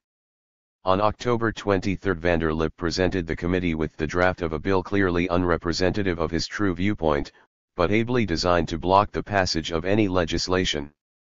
The scheme provided for a much more centralized national bank with total control over all branches, as well as smaller liabilities to banks that joined. For several weeks, until Wilson was able to break the impasse, the bankers were faced with the prospect of obtaining no legislation whatsoever. 41. Earlier in October, Glass had warned the bankers at a meeting of the Academy of Political Science. The time for action on this great question is now, while the public interest is alive, and while we can act with that caution and deliberation which is impossible when the country is in the throes of a financial panic. If legislation now is postponed until the public is goaded by another panic, you may rest assured that the resulting legislation will be more radical, yes, far more radical than that contained in the present bill. The logic of the argument was compelling and obvious, and major bankers immediately turned on the Vanderlip scheme. I am unalterably opposed to obstructing any new banking and currency plan at this late date, Festus J. Wade wired Wilson. I am confident the great masses of the American people are not willing to have a central bank inaugurated in this country. Jacob H. Schiff released an attack on the Vanderlip plan to the papers on October 27, and called for the speedy passage of the Glass Bill. 42. A solid front between the administration, Bryan, and the bankers was too much for the Vanderlip junto in Congress, and despite some exasperating moments for Wilson, the final outcome of the measure was never seriously in doubt. Some of Vanderlip's senatorial supporters, after all, were damning the Glass Bill for having been written by Willis, who was identified as an agent of Wall Street. An alliance of this nature was not likely to last, and in late November the Glass-Owen bill was sent along to the floor of the Senate for debate. As the congressional aspect of the controversy continued, the banking and business community debated the bill among themselves. Glass could count on the support of Bryan and, finally, Untermeyer, and despite occasional opposition, the important bankers stopped playing coy and aimed directly at a victory for the Glass Bill. La Follette was insisting that the Glass Bill was a big banker's bill, and he served to remind the bankers that there was a worse possible fate than the one being offered to them. Jacob H. Schiff was urging passage of the bill, and Festus J. Wade, along with his St. Louis colleagues, released a statement that the administration's bill was the best one ever presented. When he heard rumors that he was allegedly against the Glass bill, James Stillman notified his banks not to oppose the bill. Even Henry P. Davison gave up his hopes for the Aldrich bill and joined the forces behind Glass measure. Henry Lee Higginson, perhaps predictably, notified Richard Olney, "I very much wish the bill success. I shall be glad for Wilson's glory if he succeeds." 43. One incident illustrates the extent of the Glass bill's true popularity in New York banking circles. Glass was invited to debate the issue of banking reform with Vanderlip before the Economic Club on November 13. 1,100 presumably hostile bankers and businessmen, according to Glass, gathered to see the battle. Only the prior month Vanderlip was attacking the obnoxious powers given to the Federal Reserve Board under the Glass bill, nevertheless indicating that as a matter of fact, "I am extremely favorable to about 80% of it." Now, Vanderlip was forced to justify a far greater political centralization. Glass was quite amazed at the massively favorable response to his speech and at the warm report on the proceedings in the pro-Roosevelt journal, The Outlook. Ignoring the fact that The Outlook had endorsed his bill several weeks earlier, and that the audience was not at all hostile to start with, the favorable response to Glass at this stage was perfectly consistent with everything else taking place within the banking and business community at the time. The most significant aspect of the entire affair, however, was the obvious extent to which Vanderlip felt uncomfortable in his new role. "Everyone concerned in this legislation is in pretty substantial agreement upon what result they are seeking," he admitted, "and within very broad lines upon the nature of the banking machine that must be set up to accomplish it." He made his criticisms, but he also praised Wilson for his stand for legislation, and reminded his audience, almost apologetically, that for years bankers have been almost the sole advocates of just this sort of legislation that it is now hoped we will have, and it is unfair to accuse them of being in opposition to sound legislation. 44. By the beginning of December, despite the strong attacks on certain phases of the bill by Elihu Root in the Senate, he still insisted he was for a strong reform measure. The direction of banker sentiment was overwhelmingly for the Glass-Owen bill. In October, the National Citizens League's Executive Committee closed up shop on the grounds that the work of the organization has been practically completed and success has been achieved. Although some bankers might oppose certain provisions of the Glass bill, the League pointed out, neither the Aldrich nor the Glass bill was perfect in all respects, but either plan has obvious merits and forms a basis on which can be built up an operating success. The Glass bill complies with approximate satisfaction to the principles of banking reform originally fixed by the League. This handsome endorsement, which was quite obviously sincere, was soon followed by many others. Midwestern bankers overwhelmingly favored the Glass-Owen bill, Untermeyer could report to Tumulty in mid-November. Hundreds of letters that poured into the White House from bankers, businessmen, and professionals confirmed this impression. When faced with the choice between the Glass bill or none at all, nearly all banks opted for the Glass bill. When faced with the choice between Glass measure and Vanderlip's, they fought Vanderlip's. Glass had pleased the bankers in his debate in New York, and he wisely sought their advice on technical points during the following weeks. In mid-December, the Vanderlip forces in the Senate, led by Senator Gilbert M. Hitchcock, seemed on the verge of defeating the Glass-Owen bill.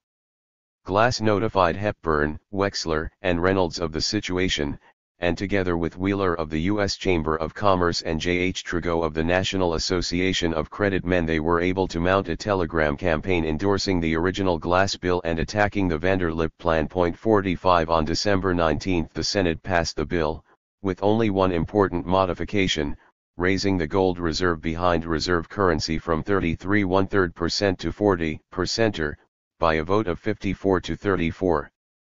On December 22, the House passed the conference bill by a vote of 298 to 60, the Senate by a majority of 43 to 25. The authorship of the Federal Reserve Act. A banking reform bill had been enacted and the bankers were pleased. Carter Glass immediately received congratulations from Hepburn, Wexler, Warburg, Forgan, James Spire, and many other bankers. Businessmen such as John Wanamaker, James V. Farwell, Irving T. Bush, Charles R. Crane, and numerous others wrote him, full of praise for his work. Wilson also received hundreds of congratulations from bankers, businessmen, and business organizations. Important business organizations were also ready to endorse the new act at their conventions during the subsequent months. The National Chamber of Commerce and the National Association of Credit Men were perhaps the quickest to respond. Among bankers, without doubt, the consensus was strongly favorable and perfectly consistent with their stand immediately before the final passage of the bill.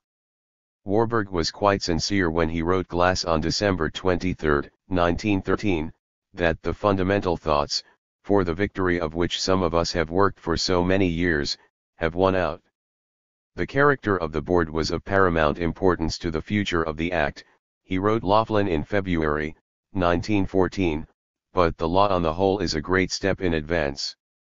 Discussing the matter among themselves, bankers were equally friendly to the act, and Laughlin was entirely correct when he stated, several months later, that the sum and substance of the whole act is so remarkably good, that the combined support of both bankers and the public is certain to be given to it. 46. Pride in the Federal Reserve Act was so great, in fact, that an intense controversy over its authorship was almost immediately to develop and simmer for well over a decade.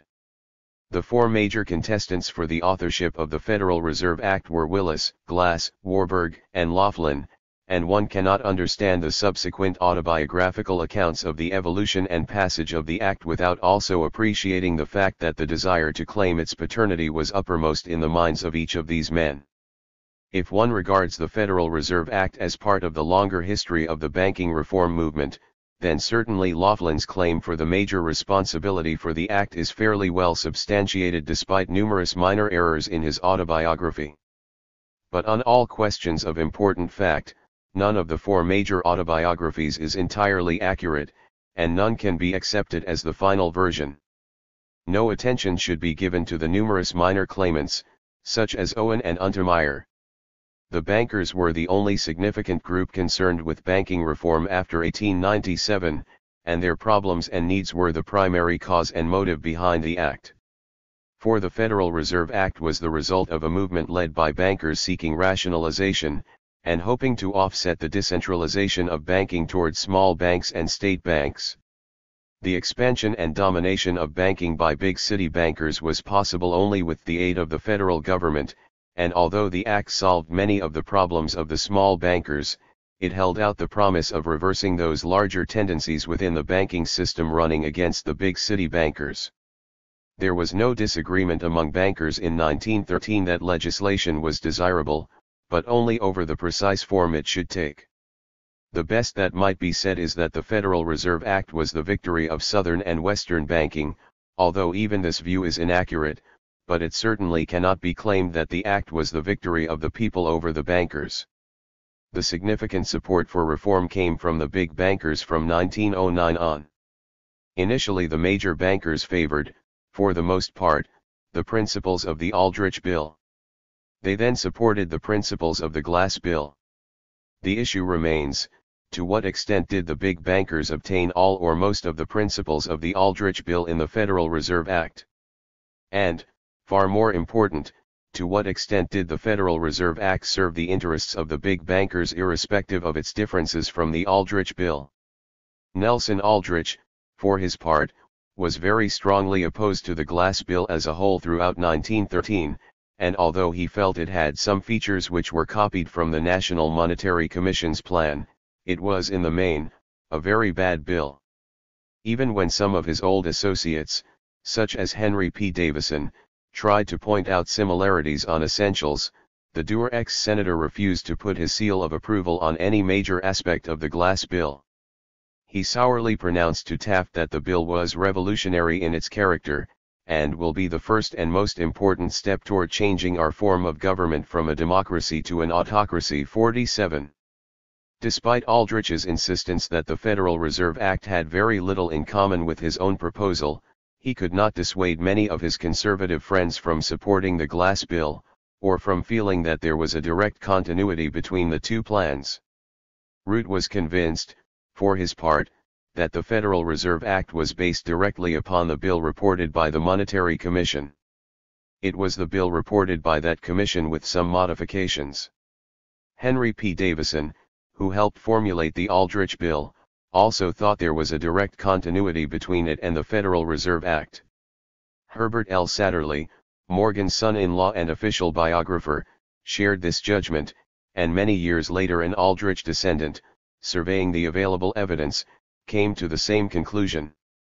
Other contemporary commentators shared this view also, and it has been passed along without any real resolution. 48.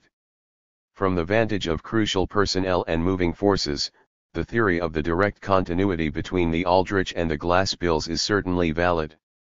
The question remains, however, as to what extent the specific provisions and functions of the two plans were identical or significantly similar. Glass insisted that the two plans had nothing in common beyond a common use in some cases of indispensable banking technique and nomenclature, and that his bill drew heavily on the clearinghouse experience of American banking. Willis' interpretation of the matter was virtually identical. 49. An analytical comparison of the text of the final Federal Reserve Act and the Aldrich Bill reveals striking similarities, and in a number of places the wording of the two plans is virtually identical or only slightly modified. Warburg, seeking to vindicate his claim to the paternity of the Act, juxtaposed the texts of the two bills in parallel columns, and by doing so greatly diminished the credibility of Glass and Willis' claim that the Aldrich Bill was unimportant to the final act. The Federal Reserve Act provided for 8 to 12 districts as opposed to 15 in the Aldrich Bill. All national banks under the Act were required to become part of the Federal Reserve System and to subscribe to capital stock in the federal bank equal to 6% of their paid-up capital stock and surplus. State banks meeting certain requirements could voluntarily affiliate with the system. The Aldrich Bill made national bank affiliation optional, and fixed the capital subscription at 20% of a bank's paid-in and unimpaired capital. The board of each Federal Reserve District, numbering 9, was to be divided into 3 classes of 3 members each. Class A directors were to be elected by the bankers, each bank having 1 vote. Class B directors were not to be bankers but were to represent those engaged in commerce, agriculture, or some other industrial pursuit. These men were nominated and elected, however, by the member banks of the district, and could be ex-bankers. Banks were to be divided into 3 groups, by size, and each could elect 1 director in classes A and B, or a total of 6 directors. Class C members were to be appointed by the Federal Reserve Board, and 1 was to be a person of tested banking experience designated as the chairman. The Aldrich Bill called for 12 directors, 6 chosen by banks irrespective of size, 4 by banks in proportion to their capital, and 2 who were to be representatives of non-banking interests, elected by the 10 previously chosen. The Aldrich Bill merely put control of the districts in the hands of the bankers, but the Federal Reserve Act made it possible for the bankers to take over each district, put nothing in the way of this happening, and gave them the means of controlling 2/3 of the directors. The Federal Reserve Board was to consist of 7 members, 2 of which were the ex officio Secretary of the Treasury and the Controller of the Currency. The 5 were appointed by the President with the approval of the Senate for staggered terms, and not more than 1 could be chosen from any district. At least 2 were to be persons experienced in banking or finance, but none could be directors or stockholders of banks while in office. The board under the Aldrich Bill was entirely banker-controlled, consisting of 15 bankers and 15 non-bankers, all elected by the branches, plus 9 members elected by the 9 largest branches and 7 ex officio members, including the secretaries of the Treasury, Agriculture and Commerce, and the Controller. An executive committee of 8 was to be chosen from this board, with not more than 1 from any branch. The Federal Reserve Board could fix the rates for rediscounted paper in the districts, suspend and adjust reserve requirements according to certain rules, issue and retire reserve notes, and exercise very extensive controls over the various district banks. Since the Aldrich Bill allowed the branches to exercise the power to rediscount and discount within their area, and was far more decentralized in many other crucial respects. The Federal Reserve Act reflected a higher degree of centralization. The various Federal Reserve banks had primary responsibility for the actual discounting of less than 90-day commercial notes, drafts, and bills, as well as certain limited forms of agricultural credit for up to 6 months. The Aldrich Bill was virtually the same, except that it ignored agricultural credits. The open market provisions of both measures, allowing reserve banks to buy and sell bankers' acceptances, bills of exchange, gold, U.S. bonds, and notes, were the same in most essential respects. The Aldrich Bill intended continuing existing reserve requirements, but the Federal Reserve Act fixed them at 12% of total demand deposits for banks not in reserve or central reserve cities, 15% for banks in reserve cities, and 18% for banks in central reserve cities. Reserves in gold or lawful money against reserve notes in circulation were to be 40% under the Reserve Act. American Samoa opposed to 50% under the Aldrich Plan. Federal Reserve notes under the Act were the obligation of the Treasury and were acceptable currency for all purposes, but under the Aldrich Bill notes were mainly for internal bank transactions. Both plans allowed clearing houses to be set up in the various districts and branches, and gave Washington the power to order their creation. The Federal Reserve Act required the payment of 6% dividends on the paid-up capital of its stockholders, as opposed to 4% under the Aldrich Bill. Banks with a minimum capital and surplus of $1 million were permitted to obtain Federal Reserve Board approval to create foreign branches, as opposed to twice that amount in the Aldrich Bill. Shortly after the passage of the Federal Reserve Act, and before the controversy over its authorship became intense, Willis wrote an outline of the new act, admitting that with regard to stock issues, kinds of paper eligible for rediscounts, and not a few other particulars, the Federal Reserve Act follows lines laid down in the measure which bore the name of Senator Aldrich 50 allegedly in order to reduce the opposition. In certain spots even the language of the two bills was identical. But despite this concession by Willis, the fact remains that the two plans differed in many particulars, and it is true that the identical language was not followed extensively in the most important parts of the new act. In major areas the differences between the two plans were of degree rather than kind, and, if anything, the new act provided for substantially greater centralization. The crucial question is whether the intended functions of the two plans were identical, from the banker's viewpoint. To what extent did the Federal Reserve Act serve the interests of the big bankers irrespective of its differences from the Aldrich Bill? The fruits of victory. The response of business and banking circles to the act during its formative period, prior to its opening for actual operations in November 1914, was overwhelmingly favorable.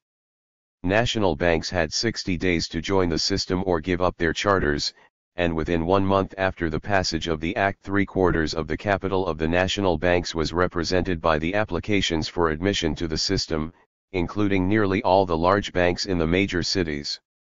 4 times as many state banks and trusts companies applied for national charters as during the same period of the prior year, and John S. Williams, Assistant Secretary of the Treasury, reported to Wilson that the eagerness with which the banks have vied with each other in accepting the provisions of the new law is nothing less than extraordinary.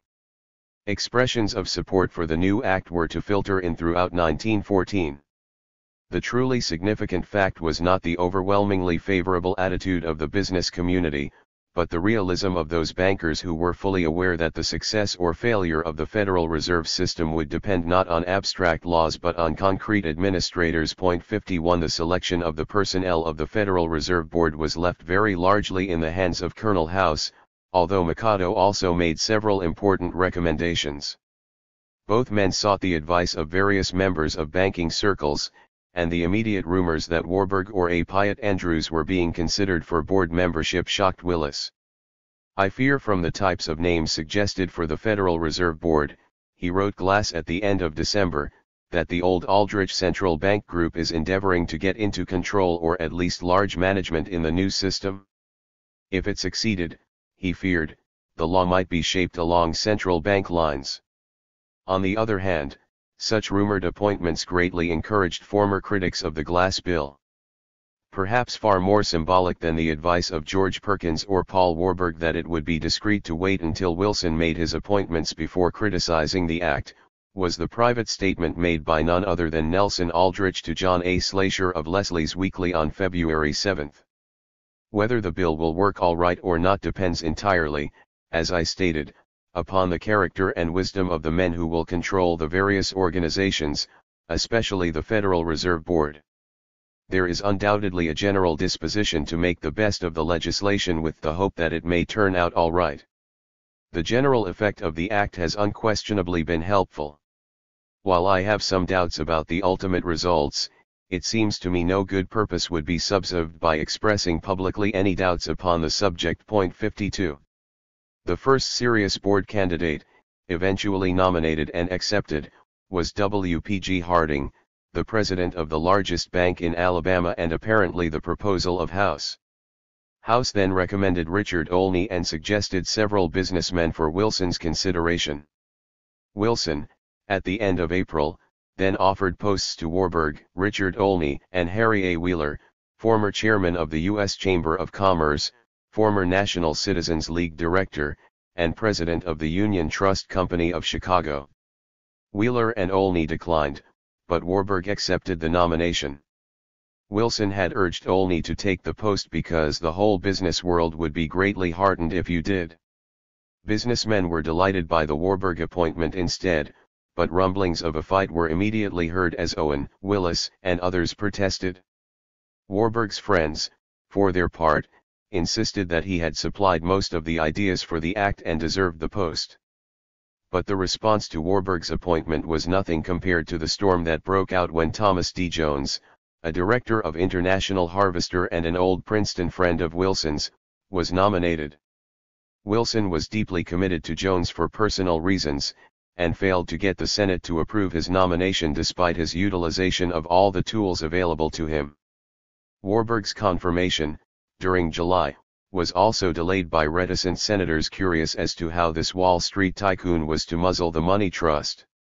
Wilson could not understand the dislike for big capitalists among a number of senators, and on July 8 he chose to remind the Senate, "It knows that the business of the country has been chiefly promoted in recent years by enterprises organized on a great scale and that the vast majority of the men connected with what we have come to call big business are honest, incorruptible, and patriotic." 53. Perhaps the Senate was chastened, but it had one victory and decided to spare Warburg if he would come for a conference rather than a hearing before the appropriate Senate committee. Besides, the president had fought hard and well, and his adamant posture dissuaded them from overriding him again.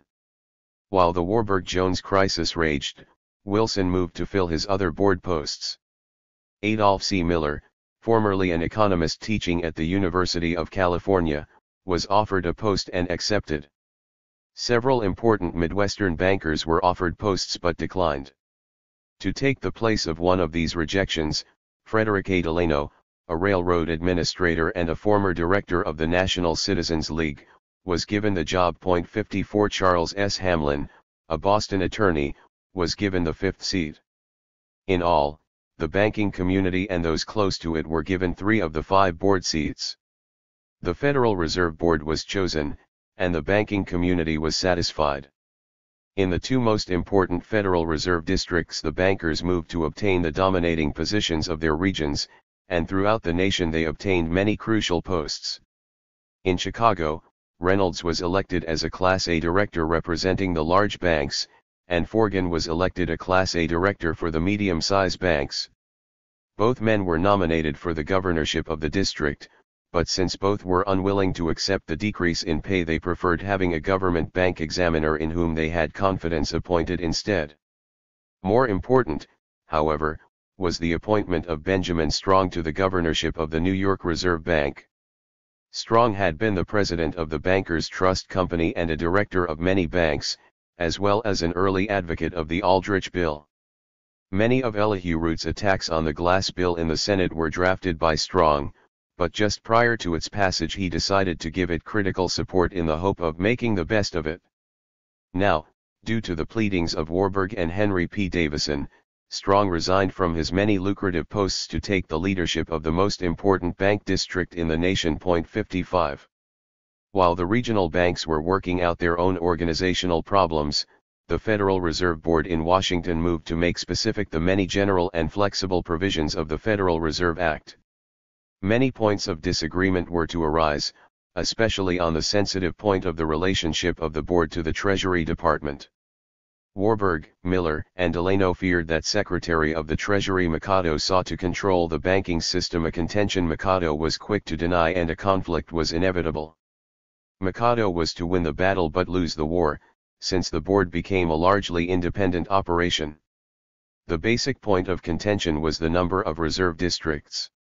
Warburg had never wanted 12 or even 8 districts, and before his nomination was confirmed he frankly admitted to Colonel House, who passed the information to Wilson, that it will become necessary to divide the country into 4 or 5 sections, each of which would be in particular charge of one member of the Federal Reserve Board, 56. Since each board member would be in charge of his home district, Warburg blandly announced, he was scheduled to take over New York, Philadelphia, Boston, and the entire upper Atlantic region.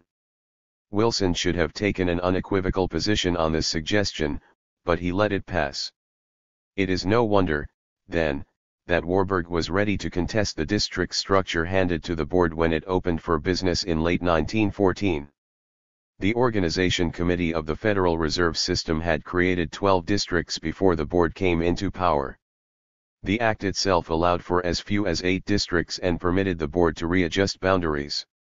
By mid-1915, despite the protests of local banking interests, Warburg, Delano, Harding, and Miller moved to reduce the number of districts to 8.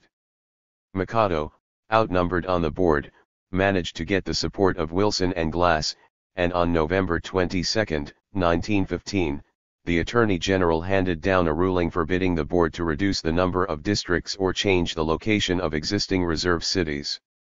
In the last analysis, however, Wilson believed in an independent board free of political interference, and Warburg's faction won a number of successes, in large part because the outbreak of the war favored their arguments on the need for further centralization of the banking system. Reserve requirements were altered to meet the original standards of the Aldrich Bill, much to Willis' dismay. Such changes were relatively minor, however, and the Federal Reserve Act was not revised in any fundamental way in this period. Nor was such a revision advocated by the banking community, although the American Bankers Association was not inflexible on small changes. Had it been unhappy with the basic structure of the act, or with the way it was being administered, it probably would have said so. Perhaps the machinery of the system was somewhat too complicated, the Journal of the American Bankers Association concluded late in 1915, but it would be better to make no change at all than to have the act torn to pieces. It is certain that there has been created an agency capable of performing the work intended. There will be no further panics due to a bad currency system. Business will not be stifled by a defective banking scheme. 57. The goal of nearly 2 decades of labor by banker reformers had been attained. If all such prejudices, political and sectional, against New York and its bankers can be overcome by such measures as have been adopted in the Federal Reserve Act, Benjamin Strong suggested in June, 1915, I should feel that the work now being done has been well repaid. The bankers, after all, managed their own regulation, and under the aegis of the federal government, Strong pointed out in 1919, the bankers of New York had ended anti-Wall Street sentiment and insulated themselves. 58 Strong was fully aware of the function of the Federal Reserve System in protecting the banking community, and he was conscious of his power within the New York district. Until the passage of the Federal Reserve Act, the relative power of New York in national banking was declining, but from 1914 to 1935 it dominated American banking as it had only in the 1890s. And throughout this period Strong became at least as powerful as Morgan had been in his best years. It was natural that New York became the dominant factor in the Federal Reserve System. The Federal Reserve Board was, for many years, either seriously divided or handicapped by directors who had no special leadership abilities. There was, in brief, a lack of firm, Strong leadership with a definite policy. Warburg, the only real contender for such a role, left the board in 1918 at the end of his term, and refused renomination because of the strong anti-German sentiment in government. The Federal Reserve Act coordinated, if not centralized, the banking resources of the nation to an unparalleled degree. The continual and routine decisions of New York banking, because of this situation, affected the entire banking system in a much more important fashion than ever before. The presumably decentralized nature of the system allowed the most powerful of the interlocked districts to make innumerable operational decisions for the remainder. Strong and a carefully selected staff of his former associates and aides ran the New York district, and the Federal Reserve Board found it easier to channelize its operations through New York. From 1916 on, the New York Bank, with the approval of the Federal Reserve Board, began acting for the entire system on foreign operations, and the foreign trade of the nation was, to a large extent, financed through the New York money market. Moreover, the New York Bank was appointed banker for the government in its foreign transactions. From 1915 on, New York served as agent for buying securities for all the Federal Reserve districts, and it handled the traffic in acceptances, and from 1922 on the New York Bank handled most of the open market functions of the system. Throughout the 1920s, the increasing amount of call money sent to the New York Stock Exchange involved the Federal Reserve System in the stock market to an unprecedented extent. Perhaps most significant, New York discount rates became the leader for the entire system, and not only attracted reserve acceptances to New York, but in some respects introduced greater rigidity into the entire banking system. The trend in the national banking system until 1913 was toward a reduction in the bankers' balances and individual deposits in New York, and in favor of the relatively more rapid growth in the Midwest and West. The most conservative estimate shows that New York held 53.6% of U.S. bankers' balances in 1915 and 52.7% in 1928, and, thus, that it dominated the national banking system. Some, such as Lawrence E. Clark, have argued that New York's relative share of reserves increased between the passage of the Federal Reserve Act and the Depression. The Federal Reserve System, for the most part, stabilized the financial power of New York within the economy, reversing the longer-term trend toward decentralization by the utilization of political means of control over the central money market. Clark concluded, "So overwhelming has been the power of the New York Reserve Bank that the instrumentalities through which the Federal Reserve credit policy has been expressed may be brought into a grouping of three: the Federal Reserve Board, the Federal Reserve Bank of New York, and the other, or interior, Federal Reserve Banks. At times the Federal Reserve Board has held the balance of power in the system, and at other times the New York Reserve Bank.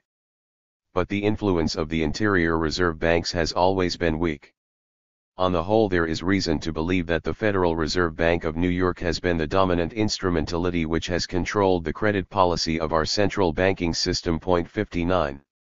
The question arises, to what extent was the evolution of the Federal Reserve System into a crucial aspect of political capitalism inherent in the very premises and specifics of the Act? As we have seen, the banking reform movement was initiated and sustained by big bankers seeking to offset, through political means, the diffusion and decentralization within banking. In 1895 the government went to Morgan for financial aid, but in 1907 Morgan came to the government. But in going to the government, banker reformers brought concrete plans and specific personnel, and given the pro-capitalist frame of reference of all the major parties, it was the bankers who provided the legislative formulations of all significant bills. It was no coincidence that the Glass-Underwood-Wilson Democrats created a measure very much to the liking of bankers and conservatives alike. During the war, Mikado found it useful to have the banking system centralized, as Willis put it, by accepting the dominance of the Federal Reserve Bank of New York in the councils of the reserve system, and by employing the machinery of the Reserve Bank of New York for the purpose of directing and reorganizing the finances of the rest of the country. This centralization lasted after the war, but lest it be thought it was a necessity imposed by extraordinary circumstances, even Carter Glass, in a moment of frankness, admitted that it was hardly the destruction of the money trust that he sought in his bill. In April, 1916, well before the emergency reorganization of the American economy for war, Glass told a Washington audience that the proponents of the Federal Reserve Act had no idea of impairing the rightful prestige of New York as the financial metropolis of this hemisphere. They rather expected to confirm its distinction, and even hoped to assist powerfully in wresting the scepter from London and eventually making New York the financial center of the world. Eminent Englishmen with the keenest perception have frankly expressed apprehension of such result.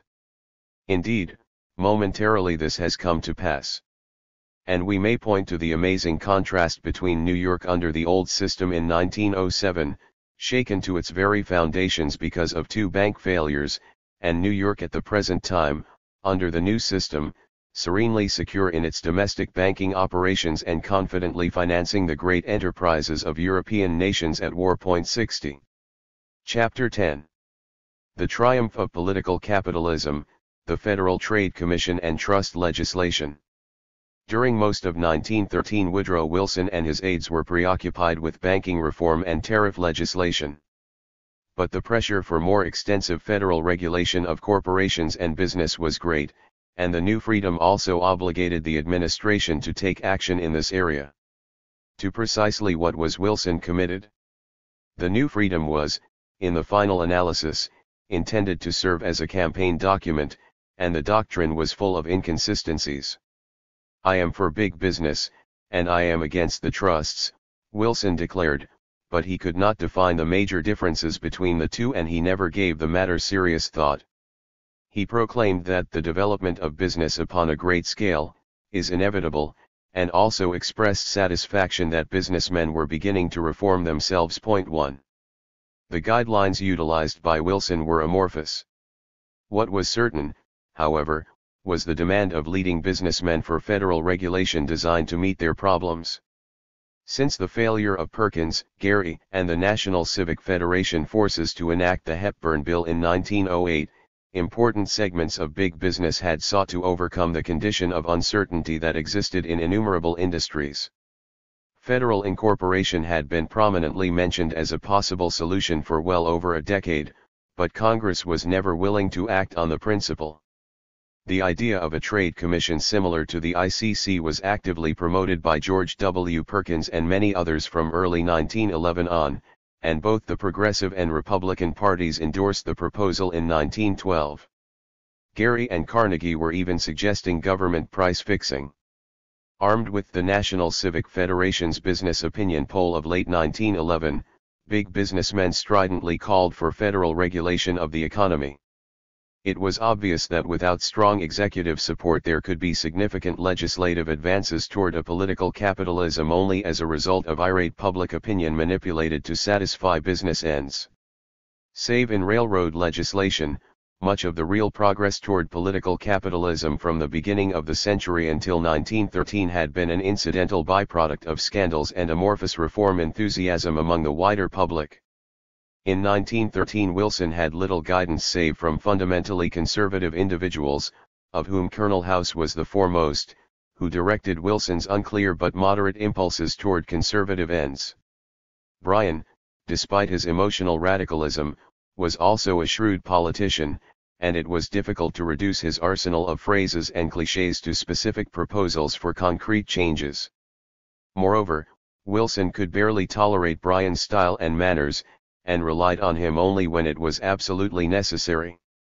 During 1913, despite a few dramatic antitrust cases by the fundamentally conservative but literal-minded Attorney General, James C. McReynolds, Wilson was responsive to the pressures and desires of big business. There was more progress in the fulfillment of big business interests through the Federal Reserve Act alone than there had been in well over 5 years. Wilson's ideological conservatism has been appreciated by historians. The extent of that conservatism can only be fully understood, however, when we pass from Wilson as an intellectual to Wilson as an administrator. The new freedom, after all, was not merely a doctrine in any serious sense. It was hardly that. The new freedom was, more than anything else, government regulation of banking, industry, and railroads. Wilson during his 8 years as a trust buster initiated substantially fewer cases than Harding and Coolidge during their 2 terms. Wilson's other reforms were, for the most part, of no great significance to a wider public. Wilson and business. Wilson did not enter office under any sort of cloud that might have made big business apprehensive. We shall get more experience with respect to economic and industrial policies, Senator Joseph B. Foraker predicted immediately after the election, and even Taft found it possible to approve Wilson's new cabinet, an approbation that was eventually to blossom to admiration for Wilson in general. J.P. Morgan, on his deathbed, was full of optimism for the new administration, and he offered his services to the president through George Harvey. 2. Senator Francis G. Newlands, the old Democratic advocate of federal incorporation, by 1912 was ready to try instead to obtain a commission, and Wilson's victory made him chairman of the crucial Senate Committee on Interstate Commerce. Despite the increasing possibilities for action in 1913, very little was done. Pressure for action existed, of course, but it was mild in a prosperity year. Roosevelt kept up his demand for an interstate trade commission, but George Wickersham denied the need for any serious changes in the Sherman Act. Letters continued to pour into the Department of Justice, as they had in previous years, asking for opinions on the legality of various actions. And, as Arthur Eddy told a Department of Justice official, I am interested in seeing passed broad and comprehensive legislation which will really reach the evils the industrial world suffers, at least as effectively as the interstate commerce law reaches some of the evils in transportation. 3. It was logical that the Department of Justice concern itself with the problem of the relationship of the government to business. It was even more logical, however, that the Bureau of Corporations try to reconsider the problem in light of the commitments of the new freedom. Joseph E. Davies, the new head of the Bureau, pondered about the matter and in July, 1913, sent Secretary of Commerce William C. Redfield a memo on the topic. Redfield approved it and immediately sent it along to Wilson. Perhaps the Davies memo was really a rationale for larger appropriations for the Bureau. He asked for a tripling of its budget, but it is at least of significance as an example of an attempted definition of the role of the executive in the new freedom. Big business had implications to the general political structure insofar as it had the power to create a state within a state, and it had the power to affect labor, Davies admitted. Both of these problems were beyond the interest of the Bureau. What was of concern, Davies suggested, was the effect of big business on the costs of production and prices. In addition to its specific industry investigations, it was time for the Bureau to discover what principles or laws generally underlie industry and its relation to society and to the state. Questions to be explored were the relationship of size to efficiency and prices, and whether the regulation of practically monopolistic units or the restoration of competitive units is the true and correct solution. This task, Davies modestly proposed, was to be completed in a 5-month period. As if this were not enough, state corporation laws and trade agreements would also be studied in great detail. If state laws could be made uniform, it would eliminate one of the principal arguments for centralization of power in the national government for the regulation of corporations. Moreover, a really serious study of trade agreements could determine which ones ought to be exempted from the Sherman Act. The Davies memo indicated the doubt and confusion that existed among so many crucial leaders around Wilson, and left the door wide open to those who knew what they wanted. Davies' ambitious answers were never produced. By October, 1913, however, it was increasingly obvious that Wilson's current legislative preoccupations were going to attain fulfillment and that antitrust legislation would be a serious issue in 1914. In late October, Ralph W. Easley, the director of the National Civic Federation, wrote McReynolds about antitrust legislation. Referring to the unhappy experience with the Hepburn Bill under Roosevelt, Easley indicated that he had another draft bill available that had been produced by Seth Low, James R. Garfield, C. A. Severance, Samuel Untermeyer, John B. Clark, and J. W. Jenks. An audience was requested and immediately granted. The Federation's plan provided for a 7-man interstate trade commission chosen by the president and with powers of investigation and subpoena, and the ability to refer its complaints to the courts and fine companies $5,000 for each violation. The commission could license corporations, and would require annual reports. Its jurisdiction would apply to companies with sales of $10 million and up. The proposal received an important circulation and a copy was sent to Wilson, while Davies also discussed the matter with Easley in detail. Point 4.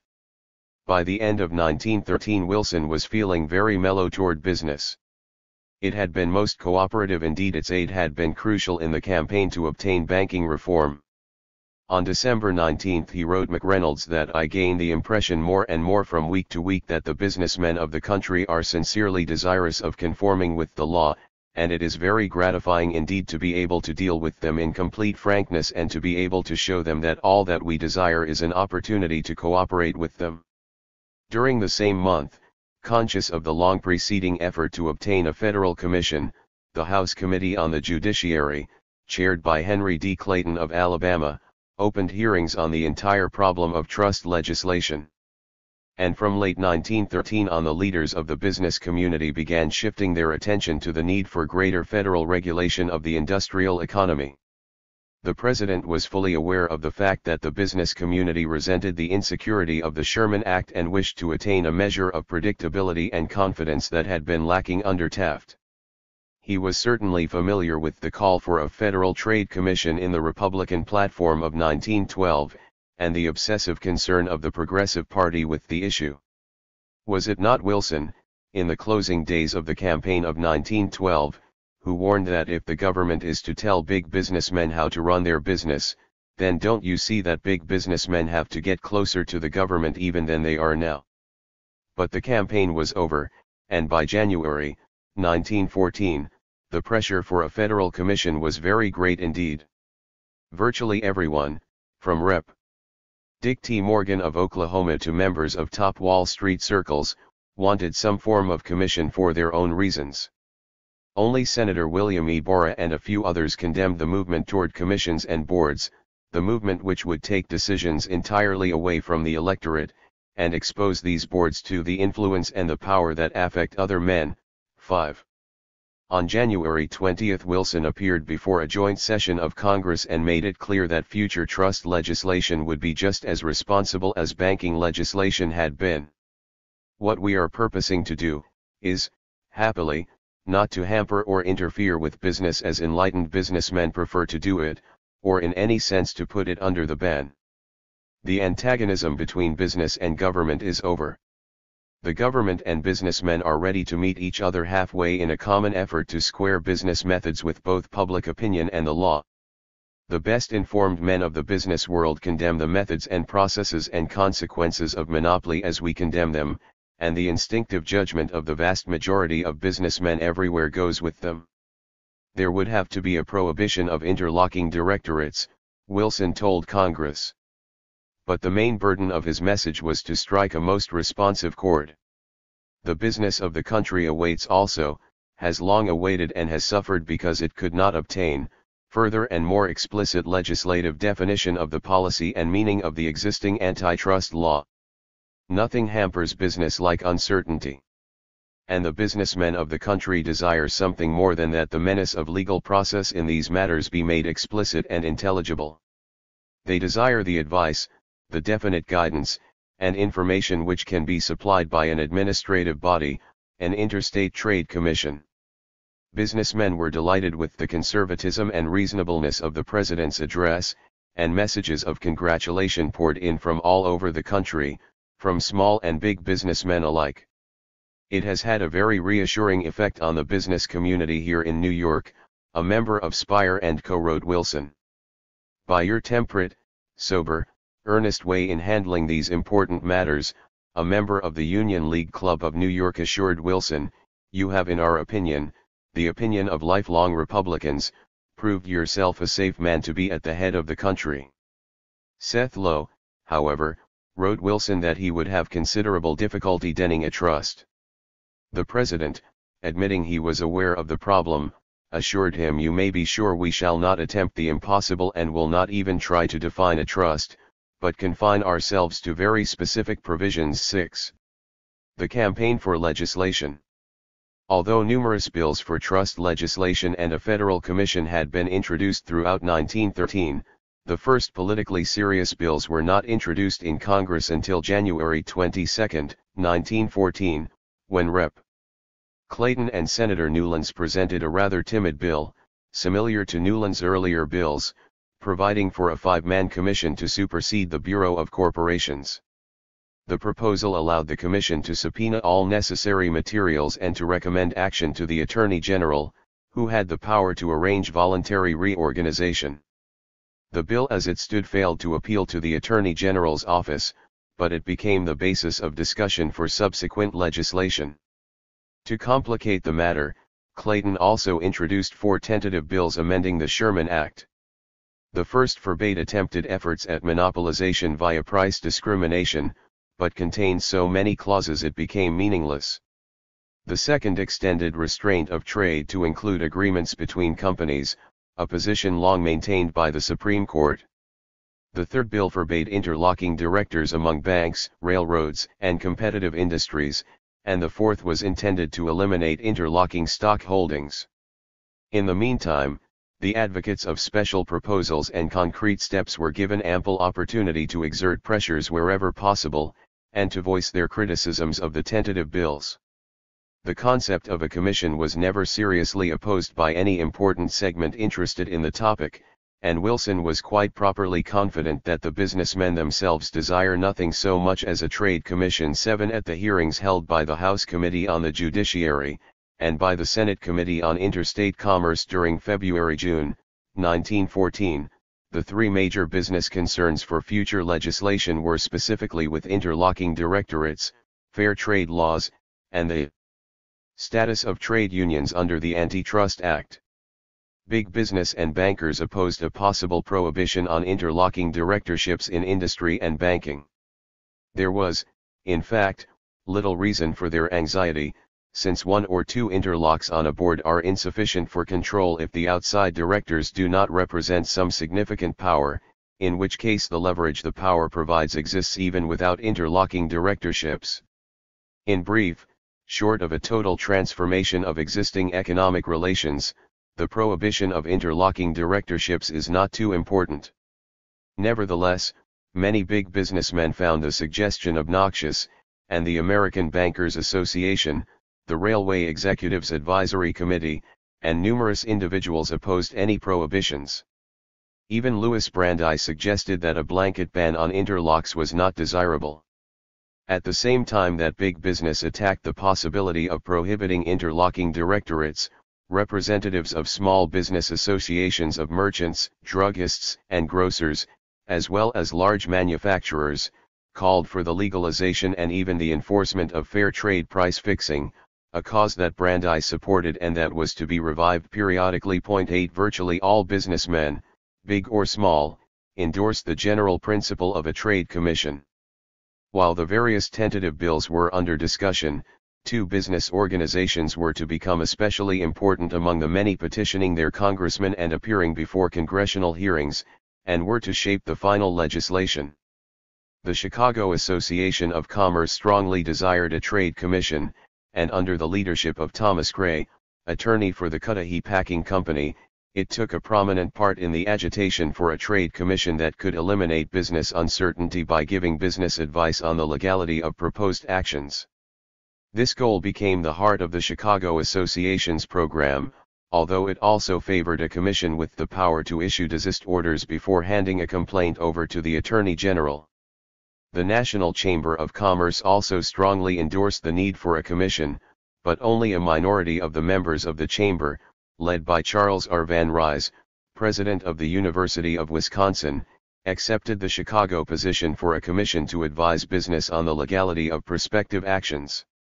Although a few major city and state groups, such as the Philadelphia Bourse and the New York State Chamber of Commerce, opposed the basic premises of the tentative bills, there is no doubt that the National Chamber of Commerce or the Chicago Association of Commerce reflected the overwhelming opinion of virtually all levels and types of business. And Congress knew business would support any action in this direction, since Senator Newlands had submitted 3 bills to businessmen in December 1913, and favorable opinion in support of the basic principle flowed in point 9. Until March 16, when the Trade Commission bill was finally separated from the proposed amendments to the Sherman Act and unity imposed over the bevy of competing measures sponsored by the same men, no conclusive and final business position was possible. Moreover, the exact provisions of a future administration bill were unknown. Various business organizations knew what they wanted, but they were not sure of what they had. La Follette regarded the existing bills as flabby and without teeth, and Henry Lee Higginson opposed the assortment as they stood. The Interstate Trade Commission Bill of March 16 was so weak that there was little question that it would be amended. Introduced by Rep. James H. Covington of Maryland, the new bill provided for a 5-man trade commission that could investigate a corporation to see if it was complying with the antitrust law, gather information, and advise the Attorney General concerning dissolutions and prosecutions. The bill, on the whole, was just as weak as it had been in its earlier confused form. And on April 14 Rep. Clayton merged the basic contents of his various tentative bills into one coherent draft, the Clayton Antitrust Bill. The revision of the Sherman Act was entirely unsatisfactory to labor unions, who objected to the equivocal wording that nothing contained in the antitrust laws shall be construed to forbid the existence and operation of labor organizations. Unionists wished an outright declaration that the antitrust laws did not apply to unions at all, and efforts by several members of the House Committee on the Judiciary to obtain such a clause failed. Changes in the wording of the Clayton Bill applying to unions were made, but as historians have commonly agreed, the Clayton Bill did not free unions from prosecution under the antitrust laws. Point 10 Despite intensive pressure by organized labor, Wilson regarded all efforts to have labor excluded from the law as class legislation, and the final bill, notwithstanding the embarrassed attempt of Gompers to find some concession in it to justify 6 years of support for the Democrats, was also hailed by anti-labor elements. The initial Trade Commission bill was most unsatisfying to those business elements that had long been interested in such legislation. On the other hand, disunity among businessmen as to what type of legislation was desirable became increasingly apparent during the spring of 1914, although the sentiment for some form of legislation was nearly universal. Both the NAM and the Chamber of Commerce split evenly on the desirability of a strong trade commission with the power to pass on proposed business actions. The NAM convention, meeting in May, decided to take no stand whatsoever, and failed to approve a committee resolution condemning legislation. The Chamber of Commerce, on the other hand, began shifting its position, and it was apparent that Charles R. Van Hise, hitherto only a minority voice on the Chamber's Committee on Trust Legislation, spoke for a significant proportion of the business community.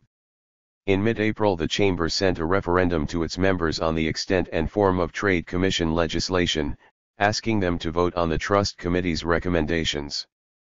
On the creation of the Commission and its power to investigate, the members endorsed their committee's positive recommendations by overwhelming majorities.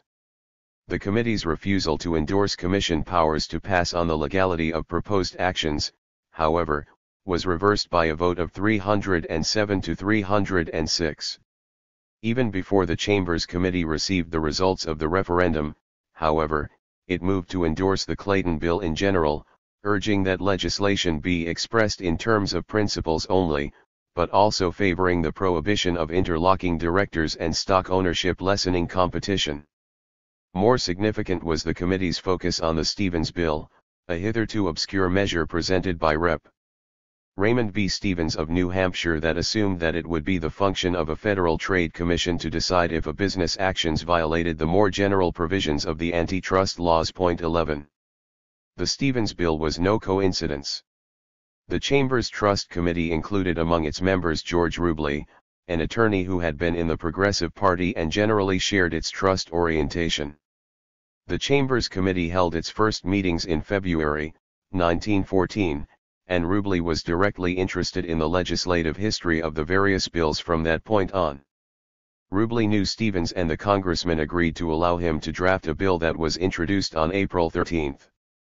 The Stevens bill provided for a commission with powers to issue cease and desist orders, subject to court review, where unfair methods of competition were being utilized.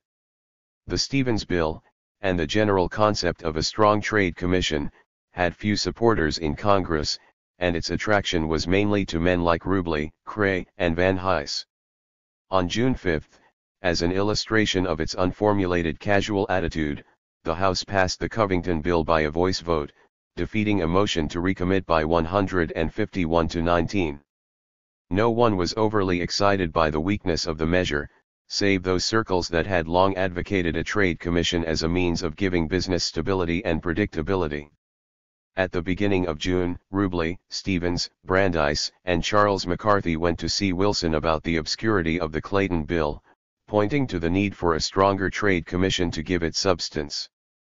The group's comments managed to swing Wilson from his not-a-firm position, and he indicated his willingness to see the heart of the Stevens bill incorporated into the Federal Trade Commission bill as Section 5.12. Senator Newland's, always anxious to please and certainly no radical, response to Wilson's new position by modifying his Senate equivalent of the Covington bill to include the heart of the Stevens bill.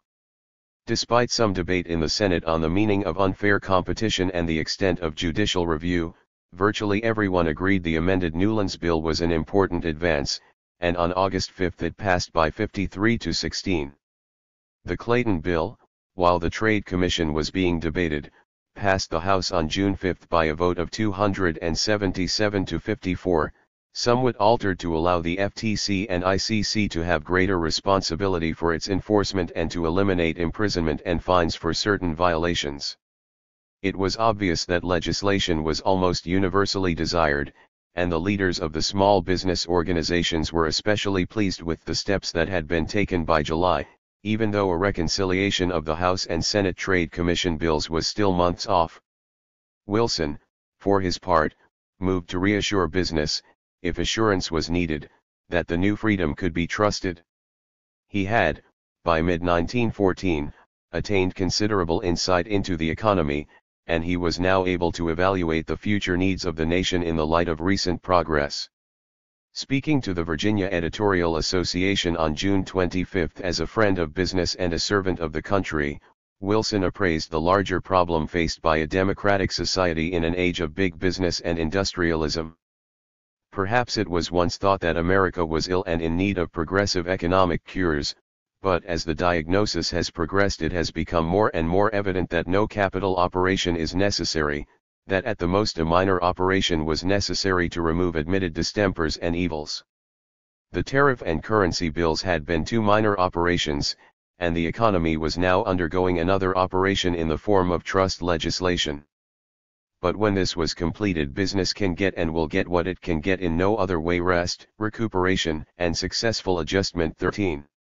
Thomas Cray of the Chicago Association of Commerce felt disappointed with the Trade Commission bill and the even vaguer Clayton bill, and in mid-July he and a group of his Chicago associates visited Wilson to discuss the entire legislative situation. They left Washington feeling much encouraged, thinking the objectionable parts of the Clayton bill would be dropped and the Trade Commission bill strengthened, especially, in Section 5, so that it would more fully embrace our ideas. The Chicago group, with its belief in a strong commission that could pass on the legality of business proposals, was doubly reassured when Davies privately indicated to it that many of its suggested changes would be made.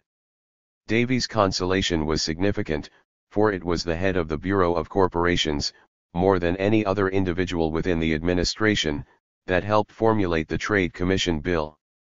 Besides Wilson, he gave direction to the plastic Senator Newlands, the chief figure in the Senate. This was as it should have been, since the commission was to supersede the Bureau. Davies, for his part, relied heavily on the advice of interested business lawyers such as Rubley, Cray, and Gilbert H. Montague, the author of the Merchants Association of New York's Commission Plan and a friend of the Chicago Association of Commerce's proposals. Montague, along with Cray, sent Davies memoranda, letters, and proposals designed to strengthen the power of a commission, and even to protect any future commission from broad judicial review. Davies appreciated the assistance, and he used it in keeping Wilson behind a strong commission position while the debates on judicial review in Congress attracted attention during the summer. Business lawyers told him that they did not want long litigation, Davies assured Wilson, and that they preferred narrow judicial review. Although we cannot expect everything in the first bill, Davies assured Cray, the efforts of the Chicago Association of Commerce have procured so much a better bill than I thought would be possible at this time. 14. The Federal Trade Commission bills of both the House and the Senate remained in conference until early September, when they were reconciled in favor of the Senate. The Senate passed the report 43-5, and the act was signed by Wilson September 26. There was a moderate broadening of judicial review in the compromise bill, the debate over which historians have over-exaggerated in importance. The final vote in the Senate is an accurate gauge of the seriousness of the disagreement. The Clayton bill also passed through both branches with large majorities. The Senate approved it in early September by a vote of 46-16, over strong condemnation of its ineffectiveness by Western senators. The conference report was passed by the House in early October by a vote of 244-54, and Wilson signed the law on October 16. The end of the new freedom. The Federal Trade Commission Act specified that a commission of 5 was to be appointed by the President with the approval of the Senate, with not more than 3 members from any party.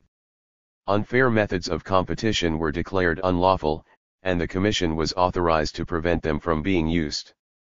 Upon calling a hearing, the Commission could issue cease and desist orders which could be enforced by circuit courts.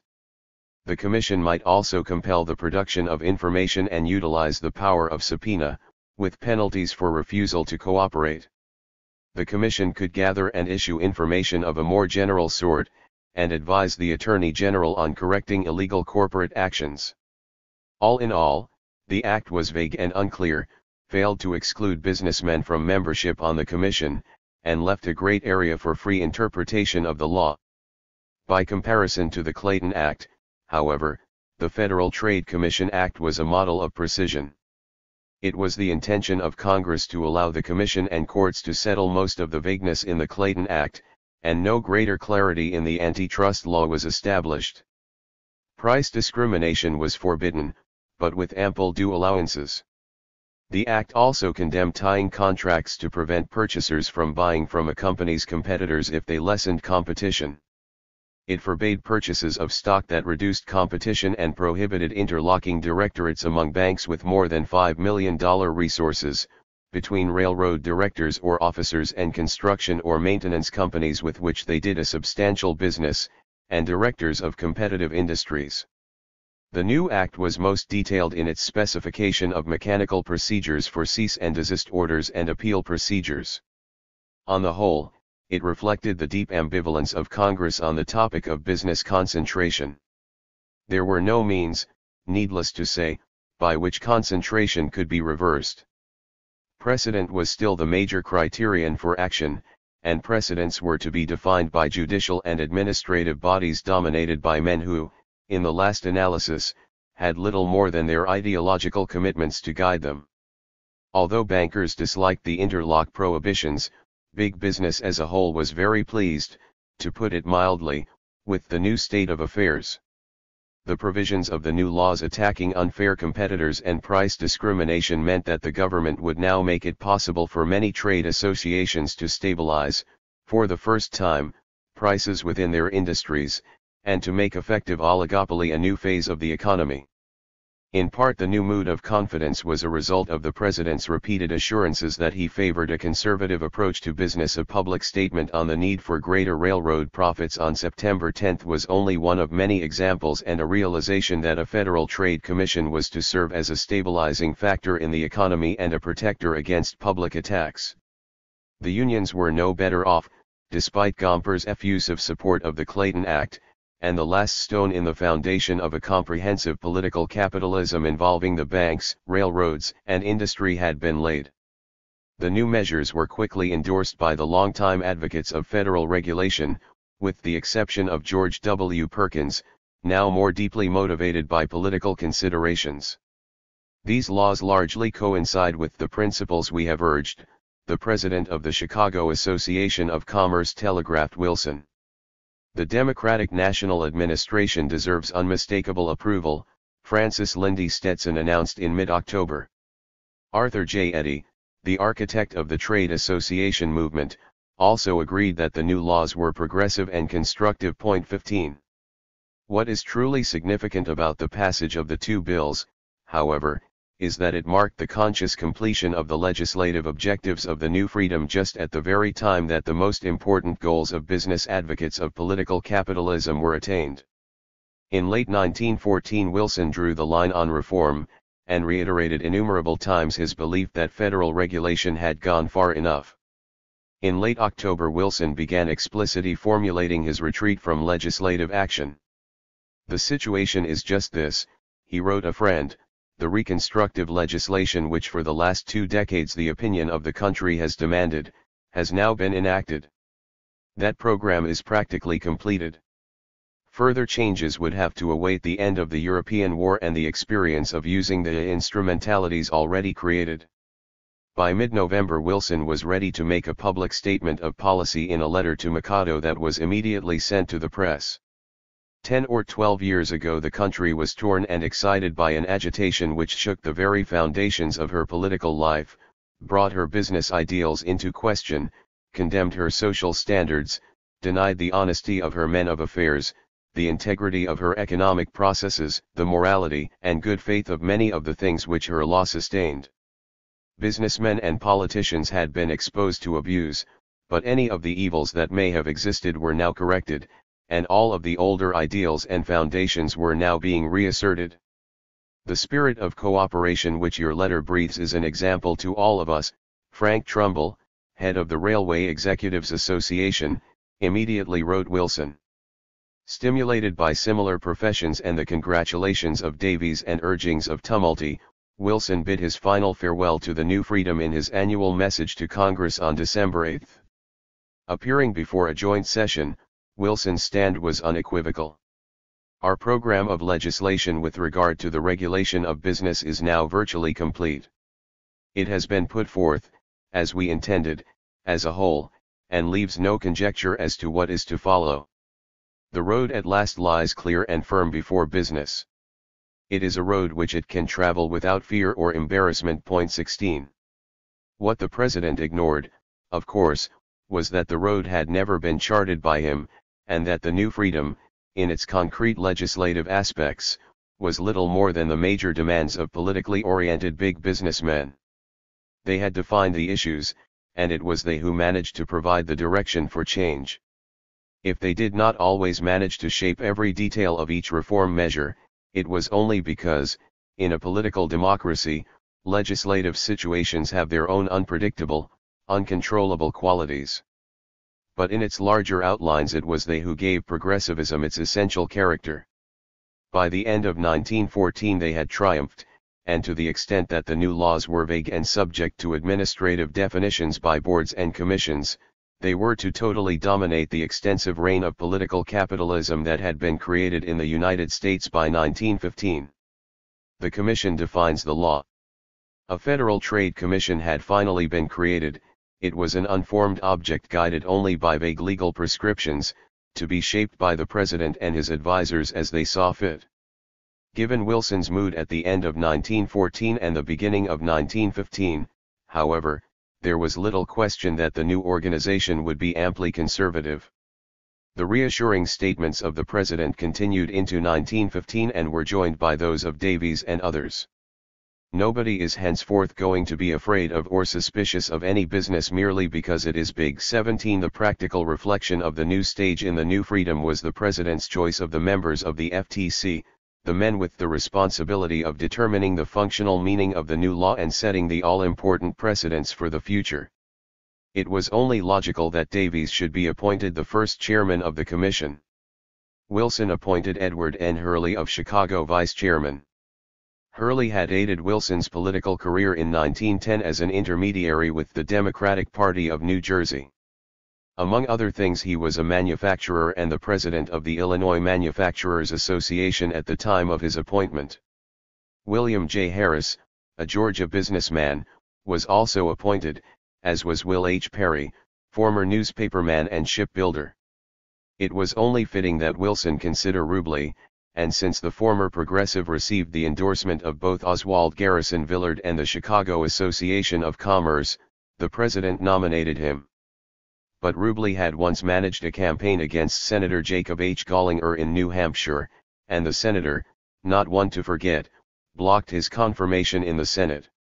Until the end of Congress, however, Rubley was appointed to the commission at the pleasure of the president, and he served until September 8, 1916. Virtually the entire commission, therefore, was composed of individuals with business backgrounds or long pro-business records. The domination extended to even routine jobs in the bureaucracy, and applicants were asked to present letters of endorsement from some good, sound businessmen. 18. When the commission began defining its role in early 1915, therefore, it met in a general atmosphere of sympathy for business. Moreover, business was responding with enthusiasm. Hundreds of requests for information and advice poured in from businessmen, and calls for a maintenance of the era of good feelings came from all directions. Frank Vanderlip, Senator Albert B. Cummins, the Illinois Manufacturers Association. The commission had the law to guide it, but the law was vague. Commission members had their own views, and there was also the opinion of business. From April through June, 1915, the commission was to meet, debate, and consult outside advisors. The mere existence of the commission served the obvious and valuable function as a buffer against public antagonism toward business, but most of the earliest advocates of a commission had also conceived of it as an agency that could give business legal advice and create predictability for their economic actions.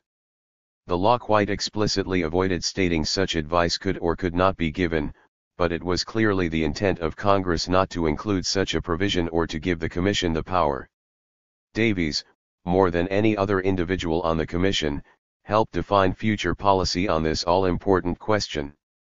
He had always believed that a commission would be quasi-judicial and quasi-legislative as well as administrative in its functions. In addition to its explicit powers, he announced at the end of March, 1915, the new commission would provide some definition of what business could not do so that it might protect 99% of business from the unfair competition of 1%. Davies was fully aware that the law did not empower the FTC to give advice, and he sought some means or rationale by which it might do so, and even drew up an amendment to the act that was never submitted. Rubley, who was quite literal-minded in evaluating the law and could not find a convenient loophole, was very little assistance, and he and Perry concentrated on defining the F.T.C's functions in less complicated areas. The members of the commission could not solve the problem themselves. In late April they were forced to resolve the dilemma. The United Cigar Stores Company wrote the commission on April 20 about a proposed acquisition and asked to ascertain the attitude of your commission. 19 Perhaps only because it provided a convenient way to avoid giving up the powers it desired, the commission at this point decided to call on outside parties to help it attain its goal. Choice of the outside parties determined the final decision. Arthur J. Eddy, Victor Morowitz, Walker D. Hines, the railroad executive, Brandeis and Van Hise, the most important outside consultants, were not prone to radicalism. Only Brandeis opposed the commission giving advice on the legality of proposed acts. It was Eddy who managed to provide the rationale sufficient to get the commission to embark on a course without statutory warrant. Section 5, the advocate of trade associations pointed out, required the commission to prevent unfair methods of competition. If a company or association filed information on a proposed act, the commission could file a complaint if it thought the suggestion illegal. The principle, of course, had been suggested by Eddy only 3 years earlier, and Davies adopted the approach almost immediately. Rubley alone seemed to have some qualms about the legal basis of the decision, but the commission resolved to give rulings because, as Davies put it, what men needed largely in the business world was not the menace of legal process, but some definite guidance and some information, some help. 20 At the end of June the Commission adopted a plan of organization for its future work, and conference rulings were accepted as one of its key tasks. The structure of the Commission was outlined along with its functions, not the least of which was to be the collection of statistics and information designed to help business. But it was the conference ruling decision that was of crucial value to business, and by the end of its first year the Commission had issued 48 such rulings, and although they were not regarded as conclusive, they could be regarded as precedents insofar as they are applicable in proceedings before the Commission. At the same time the Commission initiated a program of disposing of many of its incoming complaints through informal proceedings, avoiding ill-founded prosecutions. 21. This crucial interpretation of the function of the Commission met with no opposition in Congress, and with only enthusiasm from business. Wilson accepted the shift entirely, and, along with the Commission itself, misstated the original purpose of the law. The Federal Trade Commission was established, he declared in July, 1916, so that men would have some place where they could take counsel as to what the law was and what the law permitted. The Commission consistently regarded the new policy as inherent in the law. Its ruling and decisions, in addition to being designed to promote business efficiency and, to cooperate with the business world in developing the best standards of commercial ethics, by 1919 were described as furnishing that definite guidance and information which the President and the Congress had in view in the establishment of the Federal Trade Commission, by the gradual working out of a Code of Business Law 22. The response of business, quite predictably, was even more enthusiastic, and the cordial relationship between the Commission and business became a virtual honeymoon of mutual praise. As Davies put it at the outset, there is a great opportunity for this new agency in government to be of practical aid to the business of this country. That is, indeed, one of the purposes for which it was created. Of all the important business groups, only the NAM stood off, neither attacking nor praising the FTC. But it stood alone. I found the members of the Commission most cordial and not only willing but anxious to exercise their fullest powers to aid and assist business rather than to hinder and oppose it, one executive reported. The formation of a commission, the bulletin of the brokerage house clerk, Childs & Co. announced in May, has taken some of the sharpest teeth out of the jaws of the Sherman Law. The new commission seems to be run with the main idea of helping business. It settled, for example, 99 out of 100 complaints with private, non-sensational conferences. This is the most satisfactory development of the relation of the administration to business that has developed in many years, and it will soon mean much to our stock market in freedom from fear of sensational attack. 23. Business enthusiasm and support, of which the Commission was fully aware and proud, centered increasingly on the dynamic activities of Hurley. Davies, nominally the head of the Commission, shifted his focus from economic matters to foreign crises as Wilson became more concerned with foreign affairs, and Vice Chairman Hurley shaped the larger program of the Commission during late 1915 and 1916. Hurley wished to service business with information on standardized bookkeeping, cost accounts, and credit systems. Such money-saving proposals especially struck the imagination of smaller businessmen, even though the Commission's guides on the topic, which went through giant printings of 350,000 by the end of 1916, were also directed to manufacturers. This enthusiasm by business was maintained by Hurley's aggressive cultivation of the business community through a barrage of speeches and press releases. The business response to Hurley was nothing short of overwhelming, and many hundreds of letters of praise arrived in the Commission's office throughout 1915 and 1916. Their enthusiasm was due not merely to Hurley's fine sense of public relations, but to the remarkable content of his speeches. Through a period of years the government has been gradually extending its machinery of helpfulness to different classes and groups upon whose prosperity depends in a large degree the prosperity of the country, Hurley told the Association of National Advertisers in December, 1915. The railroads and shippers had the ICC, the bankers the Reserve Board, the farmers the Agriculture Department. To do for general business that which these other agencies do for the groups to which I have referred was the thought behind the creation of the Trade Commission. This total identification of the FTC with business was, on Hurley's part, quite conscious. More important, he was able to obtain the complete support of Wilson for his position, and Wilson relied heavily on Hurley for guidance on his relations to business throughout 1916. Indeed, by May 1916, Hurley was drafting some of Wilson's important statements on general economic affairs, including an endorsement of the work of the FTC under Hurley. 24 In June 1916, Davies resigned from the commission and Hurley, with strong business support, was chosen as chairman. Was Wilson fully aware of the deep commitment of Hurley to business?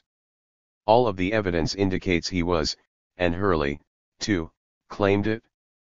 Speaking informally to the National Industrial Conference Board in July 1916, the new chairman, in a remarkably frank address, freely revealed his own feelings and those, he claimed, of Wilson. "I am glad to meet with a body of businessmen like you gentlemen, and I will plead guilty on the start by saying that I do not know anything about the law, and that applies to the Clayton Act and to the Federal Trade Commission Act. In my position on the Federal Trade Commission I am there as a businessman. I do not mind telling you that when I was offered the place I told the President that all I knew was business, that I knew nothing about the new laws nor the old ones, and that I would apply the force that I might have in the interest of business. I have been there since the 16th of March last year, and I think that the businessmen of the country will bear me out when I say that I try to work wholly in the interest of business. 25. The enthusiasm within business circles for Hurley extended beyond the smaller business groups that benefited most from his cost and efficiency publications. Big business also responded positively to the commission, whose functions conformed to those outlined by its various spokesmen as early as 1907. The special attraction of the commission, and Wilson, to larger businessmen, however, was its position on trade associations in general and export trade associations in particular. The advantages of trade associations formed for domestic purposes were clear: the maintenance of prices and the elimination of internecine competition. Such associations were organized in abundance from 1912 on, but their legal status on issues of price controls and market divisions had never been thoroughly tested. The pressure to legalize them, on the other hand, was not great. Small retail business was more interested than big business in the legalization of fair trade pricing, and although businesses of every size generally favored such a law, no real movement for its passage ever was created. Wilson and Hurley regarded trade associations with favor, and the trade associations respected the commission as a friend. The prevention of price cutting was commended by Brandeis and Davies, and Wilson, with Hurley's prodding, publicly stated in May 1916, that trade associations, and other similar organizations should be encouraged in every feasible way. 26 The real support of the administration for the trade association movement came in the area of export associations. During the final days before the passage of the Trade Commission Act, both Davies and Secretary of Commerce William Redfield tried to have the bill amended to allow the Commission to supervise export associations, but Wilson, although sympathetic, thought it better to make the change later. Wilson, ostensibly to help smaller businesses, took the position in early 1915 that a method of cooperation which is not a method of combination would be most advantageous in taking advantage of the opportunities of foreign trade. The President was strident on this issue until American entry into the war, when all bounds on business were removed. Domestic markets were no longer sufficient for our economic development, he told a business convention in September 1916, and the Federal Reserve Act, with its provisions for foreign branch banking, had truly prepared us for the world market. Not only when this war is over, but now, America has her place in the world of finance and commerce upon a scale that she never dreamed of before. There is only one thing I have ever been ashamed of in America, Wilson, in a moment of satisfaction, declared, and that was the timidity and fearfulness of Americans in the presence of foreign competitors. 27. The Commission's work on accounting and cost systems was equaled only by its concern for supporting the formation of export trade associations. By the end of its first year of operation, the Commission had 10 specific investigations underway. The motives for investigating domestic industries were not at all hostile to the industries concerned. "We are making an inquiry into the coal industry today," Hurley announced, "with the hope that we can recommend to Congress some legislation that will allow them to combine and fix prices." Such impulses were hardly calculated to cause anxiety to an industry that for years had demanded just such rights. More significant is the fact that the first 2 inquiries completed dealt with export trade associations and the problems of South American trade. Ever since its formation, the Commission favored a law to explicitly allow trade associations to be created. The Commission does not believe that Congress intended by the antitrust laws to prevent Americans from cooperating in export trade for the purpose of competing effectively with foreigners, where such cooperation does not restrain trade within the United States. So long as such a law was not on the record, they claimed, potential exporters would be discouraged for fear of possible attack. The FTC, for these reasons, consistently supported the passage of the Webb Bill to allow export trade associations to operate and companies to acquire firms exclusively in the export business. Given Wilson's endorsement of the bill in December 1916, industry pressure, and even occasional reminders by Perkins and others that Germany had become a great power because it was taking care of her business interests in seeking foreign trade, the passage of the Webb-Pomerine Act in April 1918, was inevitable. 28. The Democratic platform in 1916 was eminently conservative on the issue of economic freedom. The reforms required to eliminate economic discrimination had been effected, and, for the future, the party pledged itself to remove, as far as possible, every remaining element of unrest and uncertainty from the path of the businessmen of America, and secure for them a continued period of quiet, assured, and confident prosperity. If there ever was a party plank intended to reflect the serious desires of the party, this was it. So far as the larger issue of the relationship of business to government was concerned, the plank perfectly mirrored the new era of political capitalism and the new freedom. Wilson was ready to accept the advice and direction of Hurley in handling the business community and the issues that had once figured so prominently in the campaign of 1912. Hurley reproduced Wilson's May 12, 1916, letter to him, which Hurley had really written, and reminded businessmen during September 1916, that a president who endorsed the FTC and the trade association movement was a safe and sound man for the business interests of the country to champion. George Perkins, actively working for Charles Evans Hughes, might attack the Commission as being vague, but businessmen knew better. The American Fair Trade League could condemn Perkins' verdict, and it was joined by other powerful business groups. The Federal Trade Commission, Wilson announced on September 25, has transformed the government of the United States from being an antagonist of business into being a friend of business. 29. Wilson was overly modest in his description of the situation. Had Hurley remained with the FTC, his influence over Wilson would have continued, if not grown. In January 1917, Hurley resigned on account of certain large plant improvements requiring personal attention to my business affairs. Wilson regretfully accepted the resignation. The war was to keep the president occupied. The process of meeting the demands presented by that epic struggle made the traditional relationship of the federal government to business even more intimate. The FTC was, very briefly, to waver from its safe, reliable path after the war, but its subsequent history and role did not disappoint the hopes and expectations of business. 30. Its success in this regard was due not so much to its structure and personnel as to the basic ideological assumptions and goals of the political machinery within which it existed. Its conservatism reflected the mandate from the president. Bureaucracies have frequently determined conditions of political and economic development in a seemingly nonpartisan manner that has perpetuated a set of relationships and actions which were, in themselves, based on policy commitments with no formal affinity to those verbally accepted by the society around them. Such was not the problem, however, in the case of the Federal Trade Commission.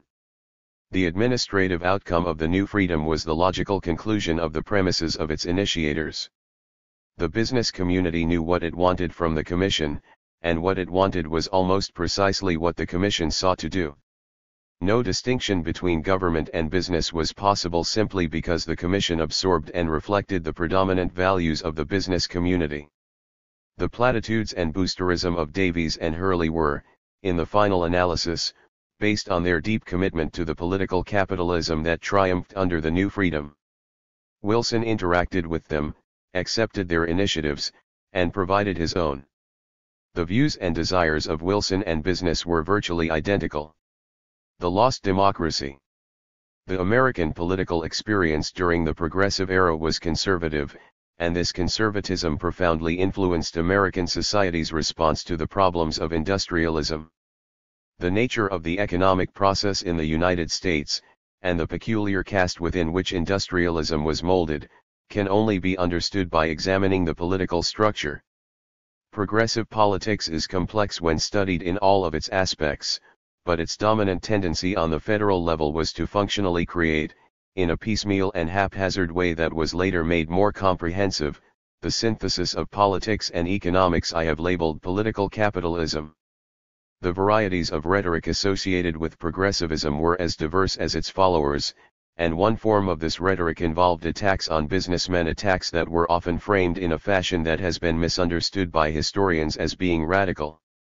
But at no point did any major political tendency dealing with the problem of big business in modern society ever try to go beyond the level of high generalization and translate theory into concrete economic programs that would conflict in a fundamental way with business supremacy over the control of wealth.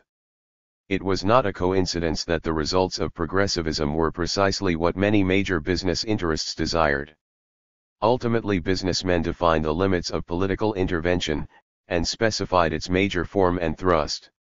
They were able to do so not merely because they were among the major initiators of federal intervention in the economy, but primarily because no politically significant group during the Progressive Era really challenged their conception of political intervention.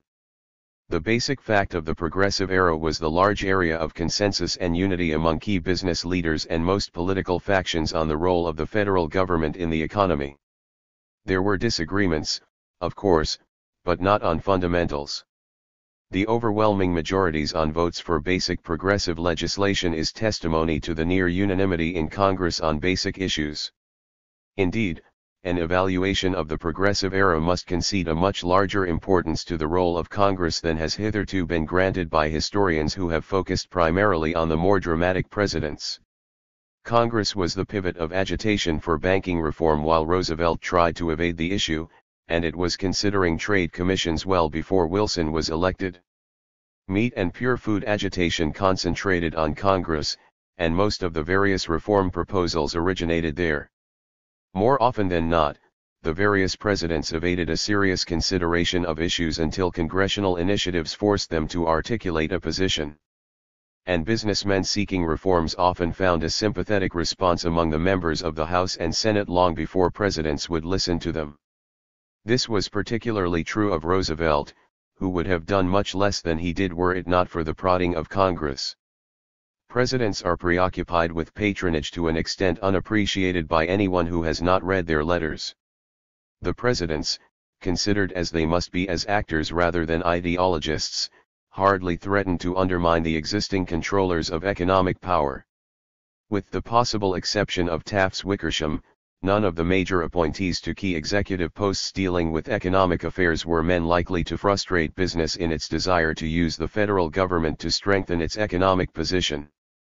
Garfield, Root, Knox, Strauss, these men were important and sympathetic pipelines to the president, and gave additional security to businessmen who did not misread what Roosevelt was trying to say in his public utterances. Taft, of course, broke the continuity between the Roosevelt and Wilson administrations because of political decisions that had nothing to do with his acceptance of the same economic theory that Roosevelt believed in.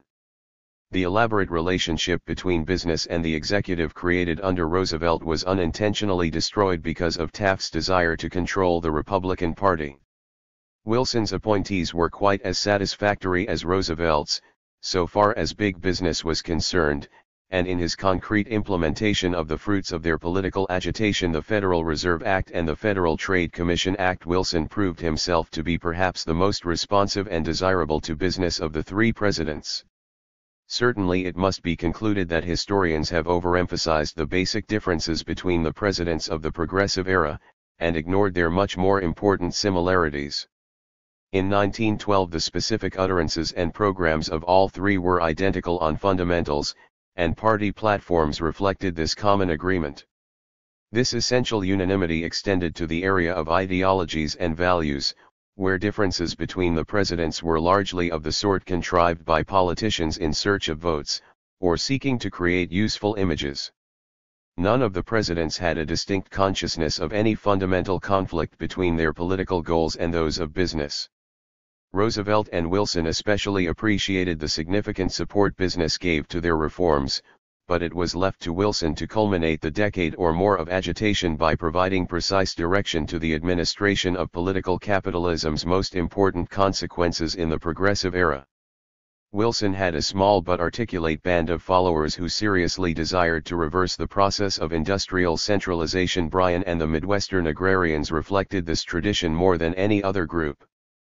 Yet ultimately he relegated such dissidents to a secondary position. Indeed, Wilson himself represented the triumph of Eastern democracy over Bryanism, and they were able to influence only a clause or amendment, here and there, in the basic legislative structure of political capitalism.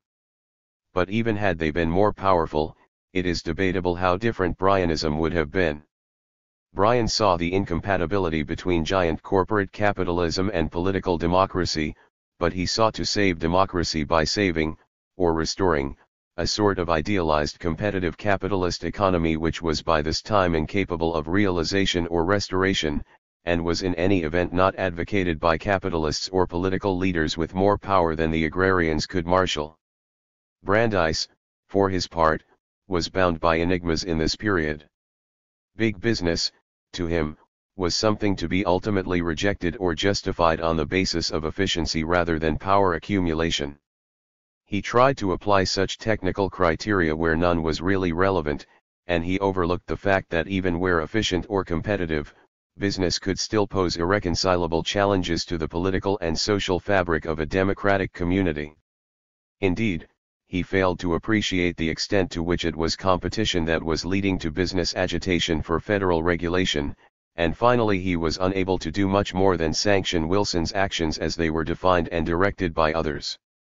There was no conspiracy during the Progressive era. It is, of course, a fact that people and agencies acted out of public sight, and that official statements frequently had little to do with operational realities. But the imputation of a conspiracy would sidetrack a serious consideration of progressivism.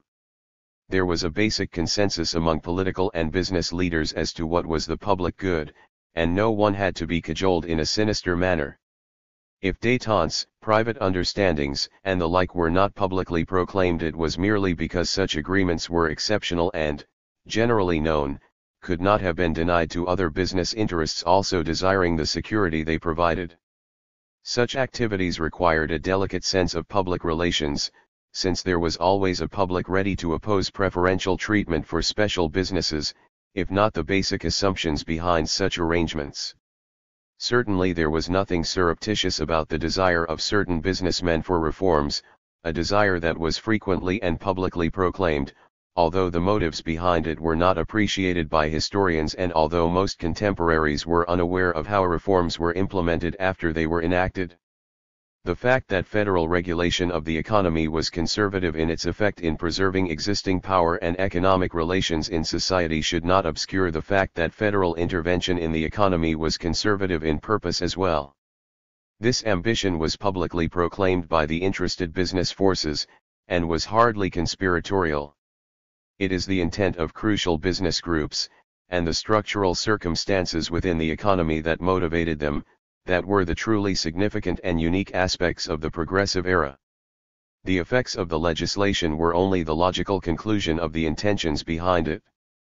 The ideological consensus among key business and political leaders fed into a stream of common action that was sometimes stimulated by different specific goals but which nevertheless achieved the same results.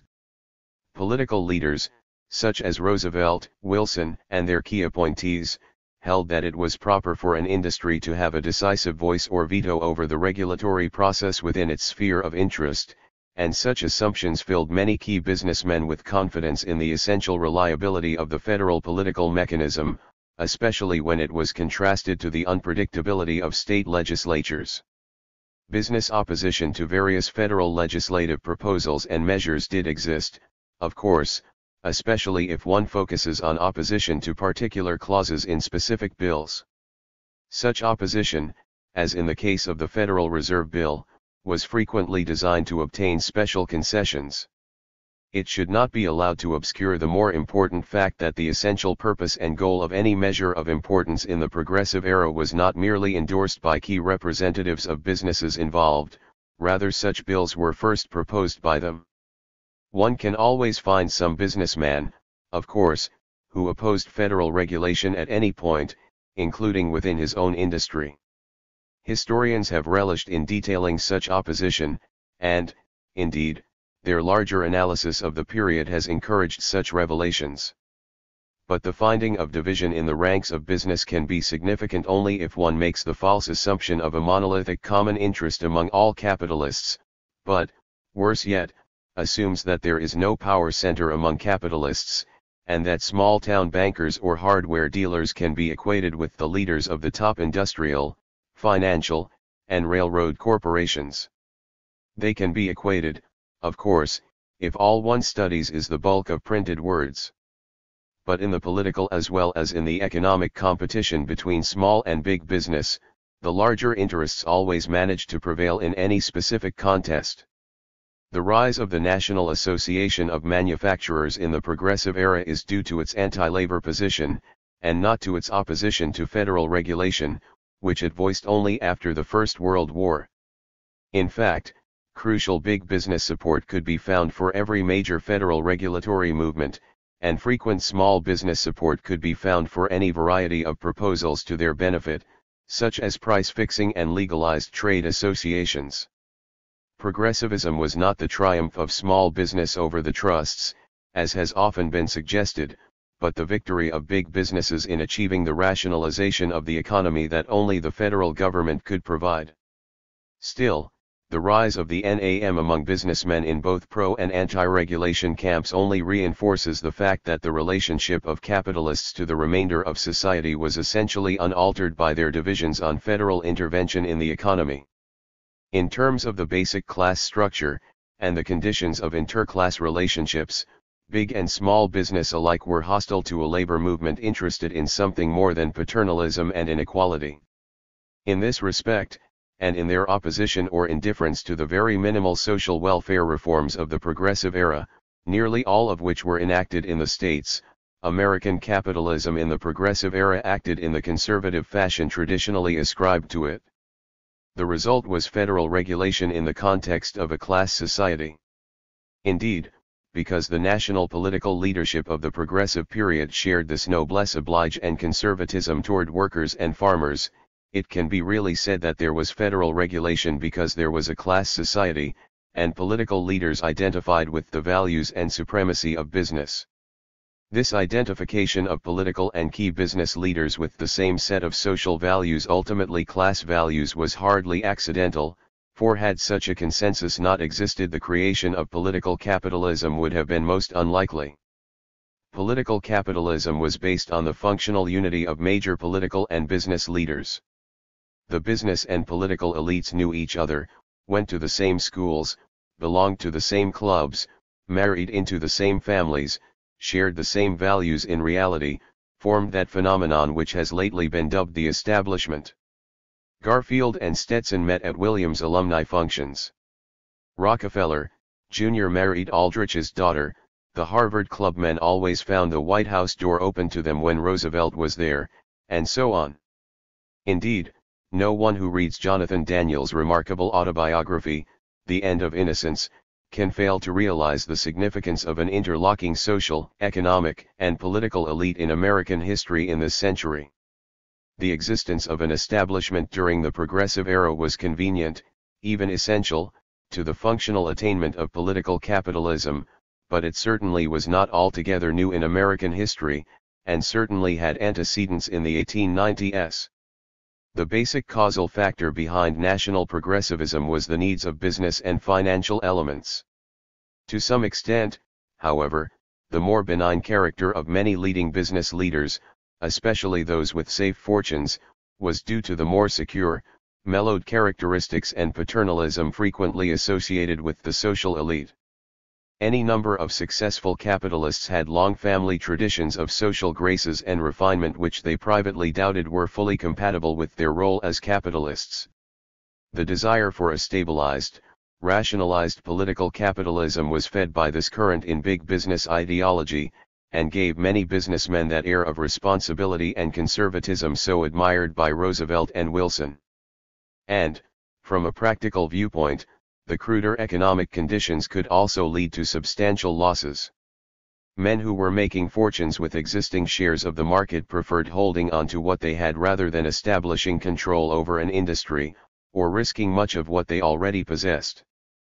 Political stabilization seemed proper for this reason as well. It allowed men to relax, to hope that crises might be avoided, to enjoy the bountiful fortunes they had already made. Not only were economic losses possible in an unregulated capitalism, but political destruction also appeared quite possible. There were disturbing gropings ever since the end of the Civil War, agrarian discontent, violence and strikes, a populist movement, the rise of a socialist party that seemed, for a time, to have an unlimited growth potential.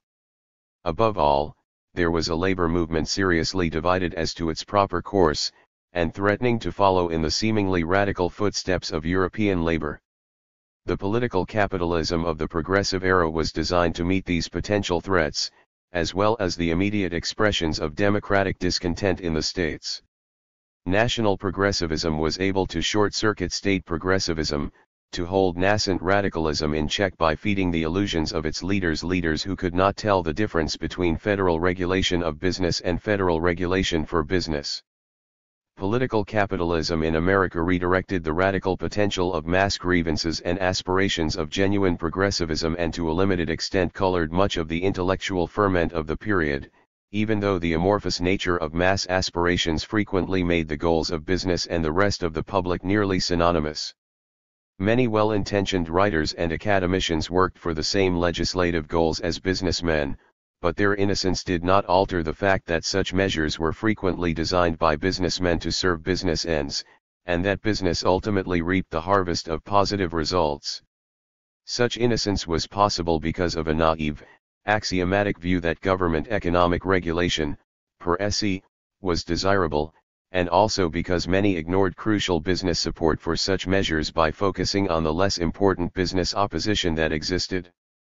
The fetish of government regulation of the economy as a positive social good was one that sidetracked a substantial portion of European socialism as well, and was not unique to the American experience.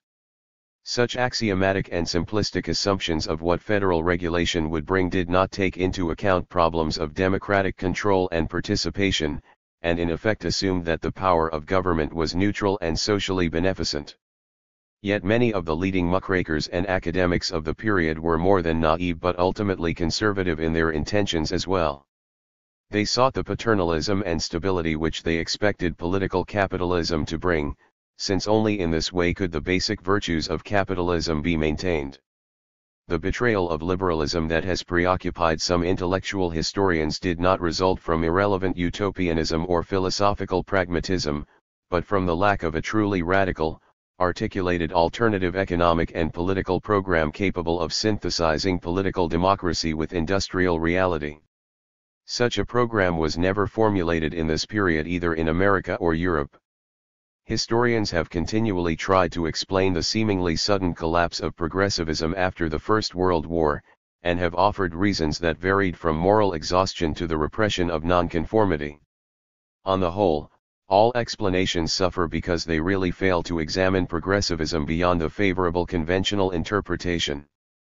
Progressive goals, on the concrete, legislative level, were articulated by various business interests.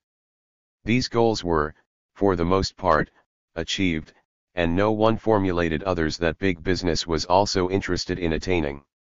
Yet a synthesis of business and politics on the federal level was created during the war, in various administrative and emergency agencies, that continued throughout the following decade. Indeed, the war period represents the triumph of business in the most emphatic manner possible. With the exception of a brief interlude in the history of the Federal Trade Commission, big business gained total support from the various regulatory agencies and the executive. It was during the war that effective, working oligopoly and price and market agreements became operational in the dominant sectors of the American economy. The rapid diffusion of power in the economy and relatively easy entry virtually ceased.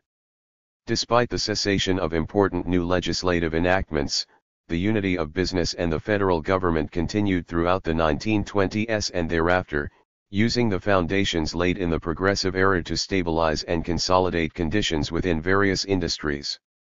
And, on the same progressive foundations and exploiting the experience with the war agencies, Herbert Hoover and Franklin Roosevelt later formulated programs for saving American capitalism.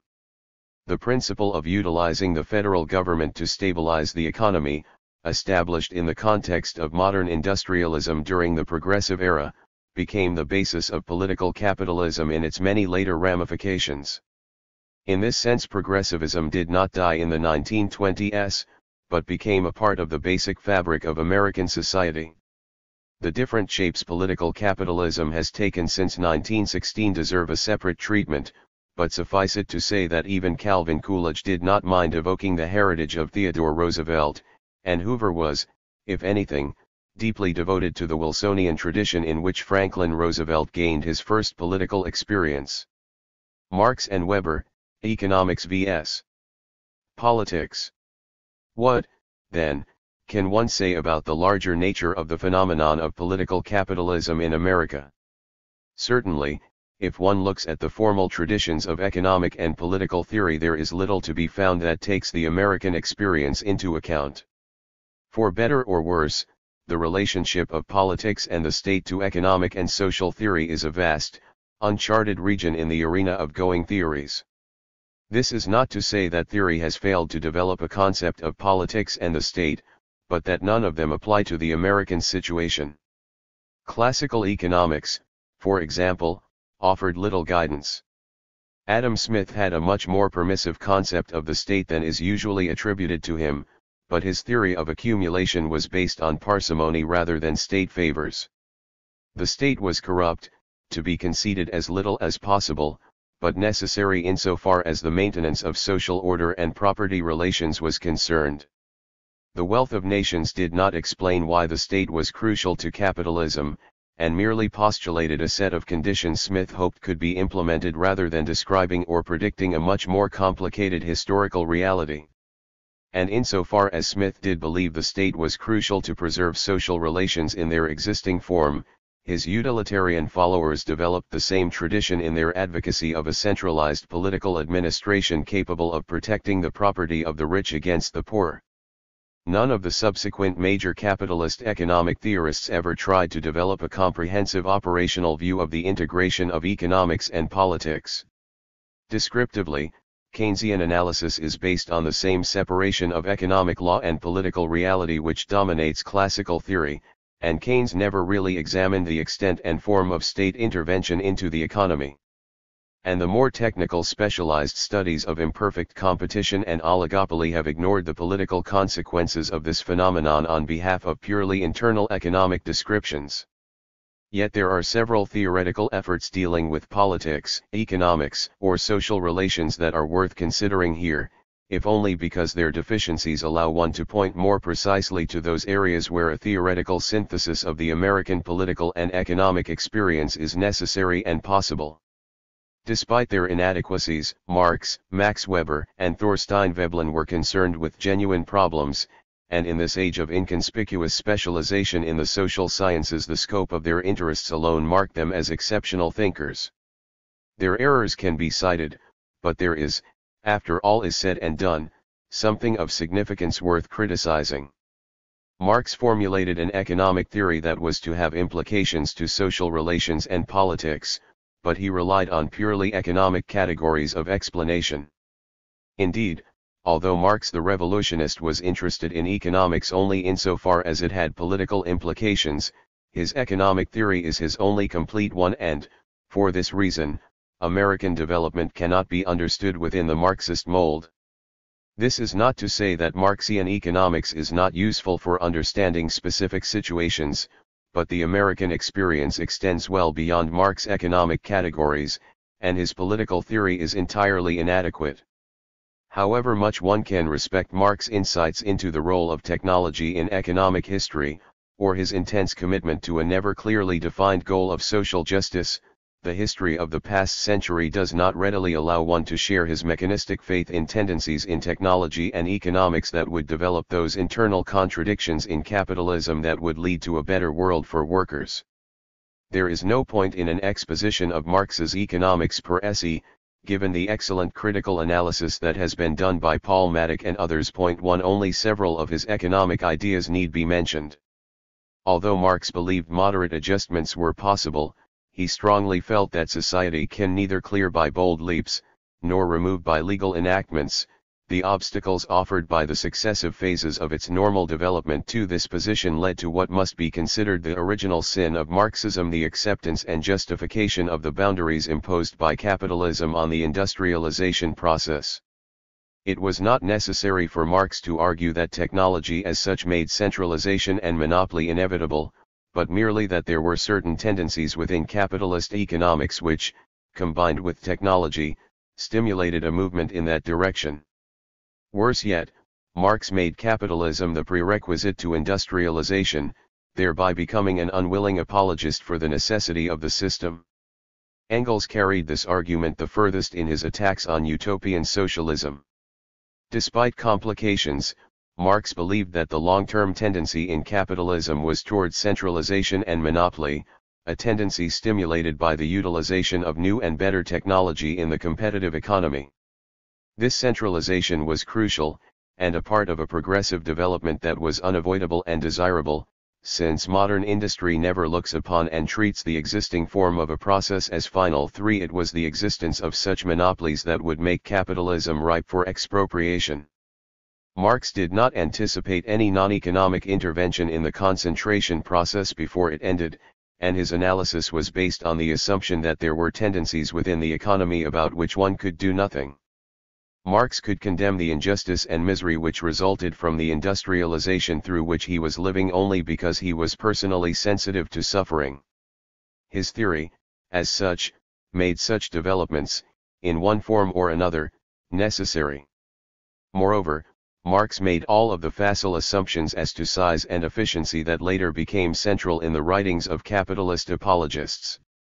Marx saw total centralization as the conclusion of the capitalist economic process, and he had no intermediate theory of the nature of prices and competition in what is now referred to as an oligopolistic market in which the total economic victory of one large competitor over another is extraordinarily difficult. In this context, both Marxian and classical theories were thoroughly irrelevant as an explanation of the nature of the economic process. Neither could explain collusion based on solidarity among capitalists and a rationalized pursuit of mutual interests and profits.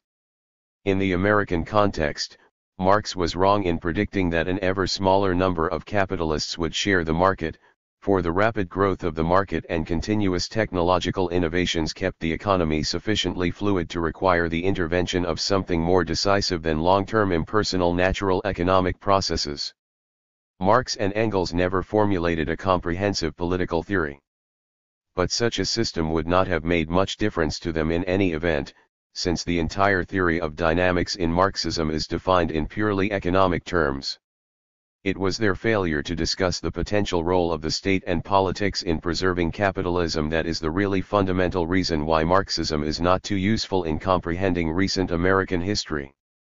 Marx and Engels applied inconsistent definitions of the state. They usually referred to it as the instrument of the ruling class, but the interpretation of the state as an independent, classless entity was used in certain crucial spots, and at times they mixed both definitions. The political element in Marxist economic theory, as opposed to commentaries on current events, is much more clearly defined. Marxian economics is a theory of circulation, accumulation, crises, and, ultimately, social relations. It is political only in the implicit sense that Marx believed economic developments would ultimately have social and political repercussions. But his theory of economic development, save in one particular, is primarily non-political in its dynamic elements. Marx's political writings were intended for practical agitational purposes. His economic theory was self-sufficient and the state was not regarded as a means of preserving or enlarging economic power. Historically, prior to the development of the modern economy in which capital was taken primarily from surplus value created by labor, Marx regarded the earliest capital accumulation, the stage of primitive accumulation, as dependent on political and essentially non-economic factors of force and power. In the breakup of feudal society, the land of the agricultural producer was expropriated, and this is the basis of the whole process of accumulation. Naked force was used first of all, but the enclosure acts in the 18th century were the political legitimization of robbery. The result was a free proletariat for nascent capitalists to exploit, and with which to initiate a process of accumulation based on surplus value. The political basis of primitive accumulation was also apparent in colonialism, as well as the public debt and mercantilist system. And although Marx cited numerous examples that should have caused him to modify this point, the English Banking Act of 1844, for example, he nevertheless maintained that in Western Europe, the home of political economy, the process of primitive accumulation is more or less accomplished. For although Marxist theory relied on purely economic categories of explanation, Marx was confronted with any number of political incidents during his lifetime: the creation of maximum hour laws, child labor laws, and similar measures in England and France that forced him to try to reconcile these events with his theory, and in the process of doing so he formulated several inconsistent theories of the state. When discussing the English factory acts made by a state that is ruled by capitalist and landlord, Marx was hard-pressed to understand why the hours of labor should be limited. Rather than show that the interests of various capitalist blocs could be very diverse, or that the state was independent of the capitalists, he tried to argue that these laws were to their self-interest insofar as they prevented the exhaustion of workers. Moreover, the possible loss to the capitalists was minimized by the increasing intensity of labor output per hour during the shorter workday. Later in Capital, however, Marx used another interpretation of the state and its motives, referring frequently to a non-class society that stands above and beyond the interests of capitalists. Capital is reckless of the health or length of life of the laborer, unless under compulsion from society. Not self-interest but charity was used as an explanation of state intervention.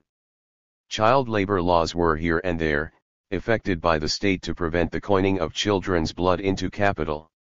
When Louis Bonaparte tried to extend the legal workday in 1852, Marx wrote, "The French people cried out with one voice, the law that limits the working day to 12 hours is the one good that has remained to us of the legislation of the Republic."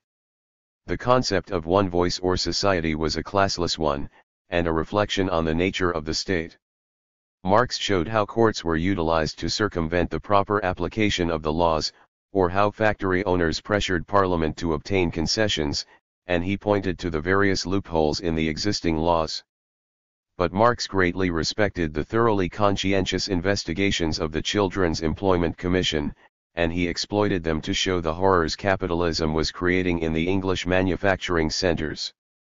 Moreover, he extended this admiration to the Factory Act inspectors themselves, who applied the law ruthlessly and treated the objections of business as a mere sham. 5.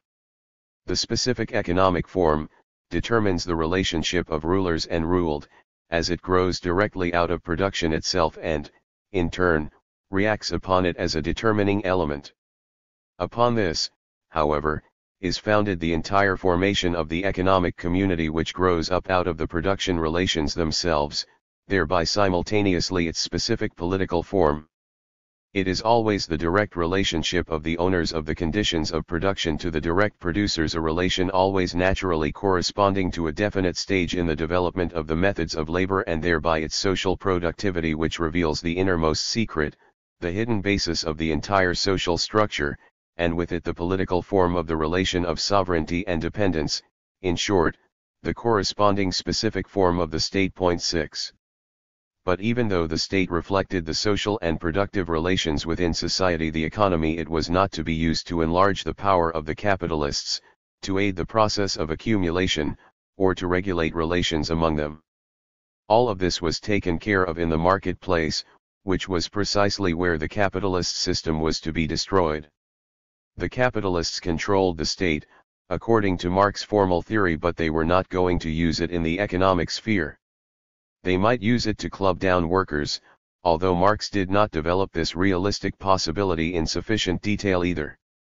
Where Marx actually saw the state operating, as in factory and labor laws, he gave it an implicitly non-class character. Marx's dynamic economic theory was neatly isolated from the political sphere, and he naively assumed that the capitalist state would sit idly by while its material basis was destroyed by free economic laws. Of all the writings of Marx and Engels on politics and the state, Engels' anti-Düring was by far the most systematic. Düring's basic thesis was not entirely dissimilar to Marx's discussion of primitive accumulation. Early economic institutions were really social economic constitutional forms of a purely political nature, based on the force of the state. Even in modern civilization, Düring argued, political conditions were the fundamental causes of the economic situation. Direct political force was primary, proposing a theory quite the reverse of the Marxist concept. Engels, in a polemic that virtually threw out Marx's theory of primitive accumulation as well, took the opposite view. Force and politics could not alter inexorable economic developments, and politics either conformed to economics or was replaced by a political system capable of succumbing. The progressive evolution of production and exchange brings us of necessity to the present capitalist mode of production. The whole process can be explained by purely economic causes. At no point whatever are robbery, force, the state, or political interference of any kind necessary. 7. Indeed, in Engels' case the state and politics became so passive that he, much more than Marx, adopted an interpretation which made the state a classless, abstract entity, the state of bourgeois political theory. His discussion of the transition to socialism represents a hopelessly naive mix of both definitions of the state as the tool of the capitalists and the state as the non-class, independent agent. Engels later went even further in advocating a theory of the neutral state. Bonapartism had been able to balance the proletariat and the bourgeoisie off against each other, and Bismarck was able to do the same, giving the state a character and interests separated from both classes, according to Engels. And, partly because it could be used through corruption, and also because the workers had yet to develop a politically dangerous class consciousness, the democratic republic was becoming the inevitable necessity of modern society, a condition with obvious implications to its class functions. 8. The fact that there were deep divisions between capitalists and emperors in a number of the modern states did not lead Engels to an analysis of internal divisions among power blocks, and the political expression that conflict might take. The power base of the emperors was also slighted, since it could not be subsumed within economic theory. Marxist political theory was formulated mainly in response to specific political events, and on the basis of brief and inconsistent evaluations of the role of the state. It is intended to be predictive. The predictions were based not on political understanding or theory that was especially serious, but on the anticipated outcome of economic developments. By effectively ignoring the role of the state in modern capitalism, Marxism lost sight of the possible resilience in capitalism, a resilience made possible by political rather than economic power. But if the state could determine the direction of the economy, an entirely new situation might be created, and in fact was. Rosa Luxemburg accepted, European socialists tended to dissociate the economic activity and reforms of the state from the desire of capitalism to strengthen itself, and actually to endorse the state's activity. More important, they formulated alternate programs based essentially on the capitalist premises found in Marx, the assumption that concentrated industry was the price of technological efficiency, and that centralization and bureaucracy in decision-making were unavoidable. Luxemburg alone tried to think through an alternative theory, really breaking with the true Marxist tradition. She failed primarily because she did not go far enough in her consideration of the role of the state in internal economics, dealing with it rather merely as a sponsor of external imperialism. In the former respect, her methodology was of more limited historical value. Marxist theorists, with a few uninfluential exceptions, have never seriously confronted the relationship of the modern state to the economy. The term political capitalism was first coined by Max Weber, but the meaning I have given to it throughout this book has been one that Weber would have strongly opposed. 9 And quite rightly, for Weber's entire system cannot be reconciled with the American experience in any significant way. Although Weber, the titan of social theory in the 20th century, a man who reflected and captured the intense disillusion with industrial capitalism that has shaped European social thought, frequently wrote about politics and economics on the basis of his German experience, he felt that nowhere in the world was his general theory more vindicated than in the United States. Ironically, it is in the United States that Weber is least applicable. Yet his concerns, if not his ideas, are precisely those of this study: the character of bureaucracy in the political sphere, the thrust toward rationalization in economic and political life, the nature of the state and its relationship to business. Weber was conscious, in a way that only a man who had lived through the First World War could be, of those complexities in modern society to which Marx was necessarily oblivious. But for all his insight, Weber, like Marx, abandoned himself to an impersonal future, to historical inevitability. Marx's future was optimistic, while Weber saw nothing ahead but the deadening triumph of a clinical, mechanistic industrialism.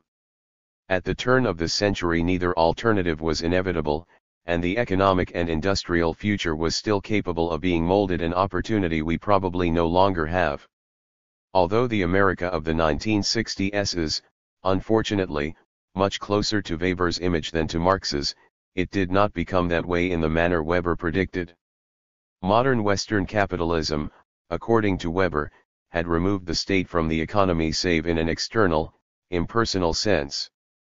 Political capitalism to Weber meant the accumulation of private capital and fortunes via booty connected with politics, the exploitation of opportunities provided by political bodies, colonialism, or tax farming. The basic argument of the entire Weberian system was to show how and why the Western economy had moved away from irregular forms of political capitalism unpredictable to both the state and the economy toward a political and economic rationalization of a sort very different from the one I have described in this volume. For Weber neatly separated the economic and political structure from one another in a way, so far as the American experience is concerned, that was historically meaningless. This bifurcation, I believe, was Weber's fatal error. To Weber, rationalization in the political sphere attained its highest expression in the area of the law. The general trend in modern Western law was to make it classless in the sense that no group or faction was to have a favored position in the economic process once certain ground rules were denned. The basic thesis Weber tried to advance was that to those who had interests in the commodity market, the rationalization and systematization of the law in general and, with certain reservations, the increasing calculability of the functioning of the legal process in particular, constituted one of the most important conditions for the existence of economic enterprise intended to function with stability and, especially, of capitalistic enterprise, which cannot do without legal security. 10 Once a rationally objective law was created, the demands of concrete individuals or interests were ignored, a fact that would have been impossible in many nations under the favoritism prevalent during periods of political capitalism as Weber defined it. And while Weber acknowledged that the detached bureaucratic administration in charge of the implementation of the law was also protecting capitalism from the irregular demands of non-capitalists, which is to say the masses, he did not make much of the point. The significant fact to Weber was that capitalists were being protected from each other, and that modern Western law and states were taken out of the economic arena, leaving only certain minimal, universally applicable ground rules for economic activity. In the United States, of course, Weber's legal theory was nullified by Roosevelt's détente system and the application of the irregular rule of reason by both the executive and judicial branches of the national government. Weber discussed the nature and origins of the modern Western state in detail, the basis of its legitimation, and especially the character of its administration. Politics and political parties interested him, but there is a disturbing impersonality about Weber's writings no matter how often one reads him. In part this is due to the sweeping numbered and lettered categories or ideal typologies that Weber persistently used to catalogue all phenomena in virtually all places at all times.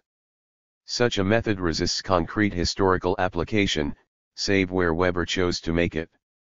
But the heart of the matter is that ultimately Weber did not really believe that the political institutions and structures of modern society had very deep or extensive consequences.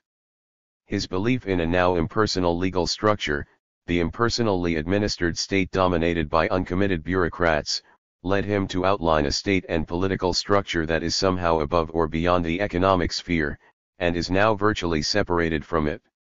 Yet even within his own writings can be found ample random, untheoretical observations which disprove or raise serious doubts concerning his own systematic theory. To Weber, whether he was discussing politics or economics, bureaucratization offers above all the optimum possibility for carrying through the principle of specialized administrative functions according to purely objective considerations. 11 The structure and operational rules of modern bureaucracies were essentially the same to Weber whether they functioned in industry or politics. Bureaucracies are crucial to the successful operation of large-scale organizations, and their efficiency is based ultimately on impersonal technical knowledge. Bureaucracy both reflected and accelerated the trend toward concentration and giantism in political and economic institutions.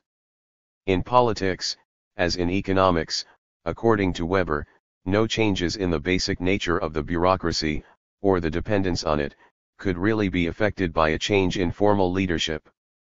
Both the state and the economy were based on organizational principles as well as formal economic relations. A change in a government or ownership might alter the specific leadership, but the essential organizational structure, the bureaucracy, would ultimately prevail. In effect, politics could not overcome the basic institutional legacy of the modern state and the systematized capitalist economy. It is for this reason that I consider Weber a determinist and a pessimist. Yet politics remained. Weber was fully aware of the social and class character of modern parties and government, and that political battles would be fought over economic issues, but he failed to relate the consequences of those battles, once resolved, to the impersonality of law and bureaucracy because he really did not believe politics could have serious consequences. Class and status were ultimately based on economic power, and party rule was class rule. And while the details of these facts were known to him, and he discussed the rich political amateurs or the American city bosses paid by financial magnates, the larger picture was overlooked by Weber. His discussion of political bureaucracies ignored why new bureaucracies were created. In the United States, for example, the technical knowledge of new administrative agencies that were created was not the source of their power. Power was created by decisions made in the political sphere by political agents, which is to say by class-oriented elements. It was the politically based bureaucracy that sought to rationalize the large-scale economic organization, to make economic decisions and profits predictable and secure through political means. In large part due to his reliance on over-schematized ideal types that did not necessarily have concrete historical relevance, Weber ignored the specific value of his system. He categorized various types of modern political leaders, but ignored why they were there, other than legitimation provided by rational legal rules or charismatic hero worship. He overlooked what modern parties do when in power, but was concerned with only how they do it. Weber granted that elections disturbed modern economic life, but he failed to consider how capitalists responded to them. If one looks at the detailed organizational structures of the administrative agencies created by the federal government from 1887 on, these agencies were seemingly neutral and Weber's argument may be vindicated. But if one regards their functions as a whole, and their genesis and original purposes, political bureaucracies are very much a part of the structure of political capitalism created in the United States during this period. Indeed, the formalization and independence from the legislative and executive branches imposed on many agencies was not due to a desire to find the technically best way of creating a bureaucracy, but to protect established economic interests from the buffeting theoretically possible in a political democracy with economic problems. Weber realized that monetary policy represented an important political intervention into the economy, but he ignored the implications of this fact to his conception of a modern capitalism that had a horror of political capitalism that relied on the government rather than the harnessed rational energy of routine enterprise. 12. Capitalism, of course, was no longer able to fulfill its intense desire for rationalization, which Weber rightly ascribed to it, via private or personal methods. Even when discussing government regulation that patently contradicted his thesis, he overlooked the purpose of such intervention to attain stability or profits, or even to preserve existing social relations. Weber's discussion of economics, as opposed to the very distinct area of politics in modern society, was hardly more adequate. Weber did not really have an economic theory, although he discussed economics extensively. He dealt with the motives of capitalists and their personal qualities, and he discussed bureaucracy in a manner that frequently applied only to economic institutions. Yet he never came to grips with the crucial questions that preoccupied Marx: what were the laws of capitalist development, the working dynamics and tendencies of the economy? Weber's references to economics, like virtually his entire system, dealt in categories that were timeless and more pretentious than Marx. For this reason Weber was incapable of identifying economic weaknesses that might require the intervention of the state. The bureaucracy of the modern business, with its efficiency and expertise, created the conditions of rationalization required by capitalism.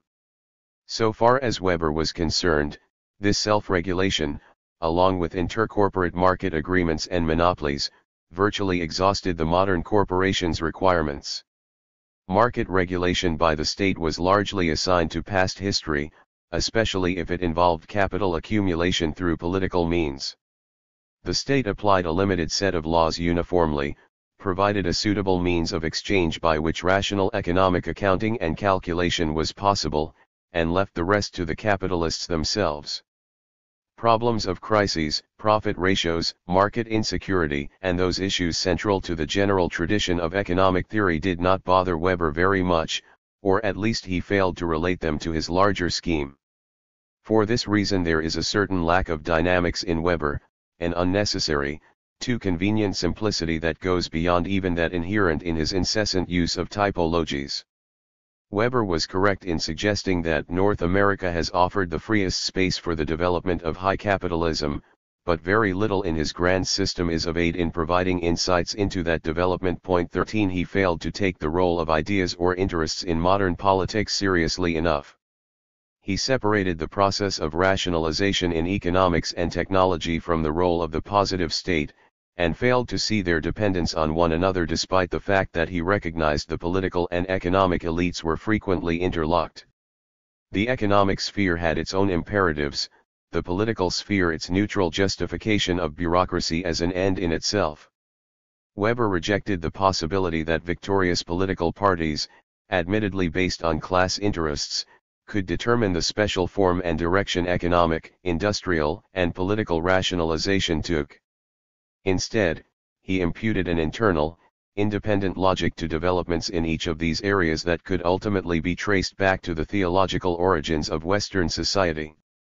Weber ignored the genre of capitalists who, in addition to wanting a predictable political and industrial organization, also wanted one susceptible to aiding them in the process of profit-making via political means and favors, and to helping them attain industrial or financial rationalization. But such a group was crucial in shaping the American political experience and in defining political issues. Despite his many shortcomings, only Thorstein Veblen, of all the American intellectuals of the progressive era, understood the main drift of American power relations in the period preceding the First World War.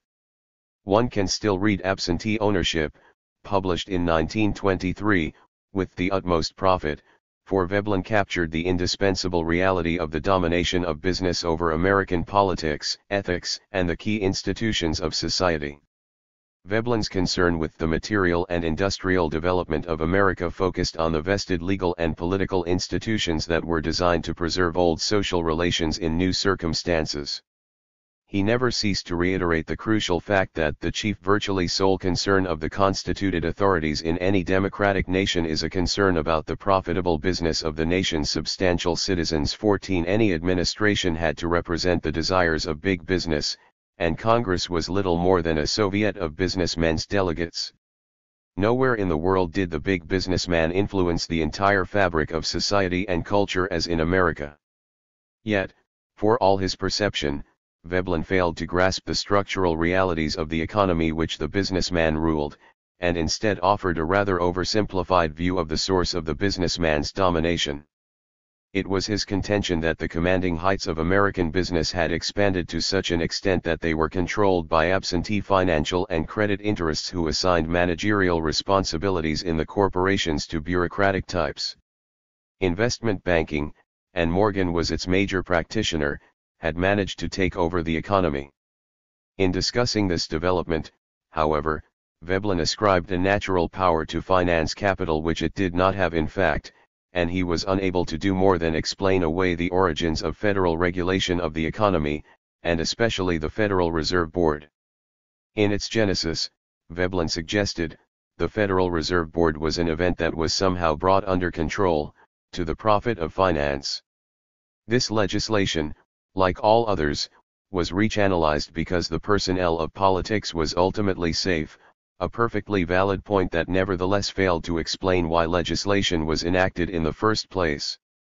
Veblen, in short, ascribed an economic power to absentee ownership that it in reality did not have, and his approach to federal legislation was to try to explain it away. Despite his correct understanding of the nature of political leadership as it stood, Veblen did not appreciate the tensions that were nascent in any formally democratic politics, and the extent to which action was necessary to direct this tension into harmless channels. More significantly, he was unaware of insecurity in the economic sphere and the extent to which government intervention was designed to overcome it. This oversight was due to the fact that finance capitalism had not developed to the degree he believed, and that the basic conditions in the economy were fluid to a larger extent than he appreciated. But for all this, Veblen was largely correct for the wrong reasons. The desire for security and predictability was real, and the efforts to attain it eventually produced the sort of centralization of decisions over the economy that Veblen ascribed to finance capital. The effects of federal regulation were conservative, even though Veblen slighted the intent. For all Veblen's deficiencies, his contribution toward a theoretical comprehension of American history in this century has never been equaled. Theory and the American reality. The American experience justifies different theoretical conclusions than those reached by Marx, Weber, or Veblen. Any reasonable generalization on the phenomenon of progressivism must necessarily take into account the economic realities and problems of the period, and the responses that were set in motion.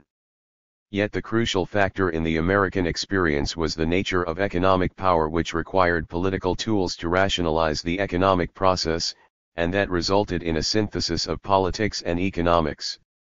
This integration is the dominant fact of American society in the 20th century, although once political capitalism is created, a dissection of causes and effects becomes extraordinarily difficult. The economy had its own problems, dictated by technological innovation, underconsumption, crises, and competition. But these difficulties were increasingly controlled by political means to the extent that the consideration of economic problems outside their political context is meaningless. The laws of capitalist development were not self-contained imperatives in the technological, economic, or political sphere, but an inseparable unification of all three elements. The object of such a combination was not merely capital accumulation, although it was that as well, but a desire to defend and exercise power through new media more appropriate to the structural conditions of the new century, the destructive potential of growing competition and the dangerous possibilities of a formal political democracy that might lead to a radical alteration of the distribution of wealth or even its total expropriation. Politics and the state become the means of attaining order in the economic sphere and security in the political arena. And they were accessible tools because the major political parties and leaders of the period were also conservative in the sense that they believed in the basic value of capitalist social relations of some variation of the status quo. The resilience of capitalism, under these circumstances, becomes something that cannot be evaluated in isolated economic terms. Behind the economy, resting on new foundations in which effective collusion and price stability is now the rule, stands the organized power of the national government. The stability and future of the economy is grounded, in the last analysis, on the power of the state to act to preserve it. Such support does not end crises, nor does it eliminate antagonisms inherent in the very nature of the economy, but it does assure the ability of the existing social order to overcome, or survive, the consequences of its own deficiencies. The theory of the national government as a neutral intermediary in its intervention into the economic process is a convenient ideological myth, but such a contention will not survive a serious inquiry into the origins and consequences of such intervention. The rhetoric of reform is invariably different than its structural results. Such mythology is based on the assumption that those who control the state will not use it for their own welfare.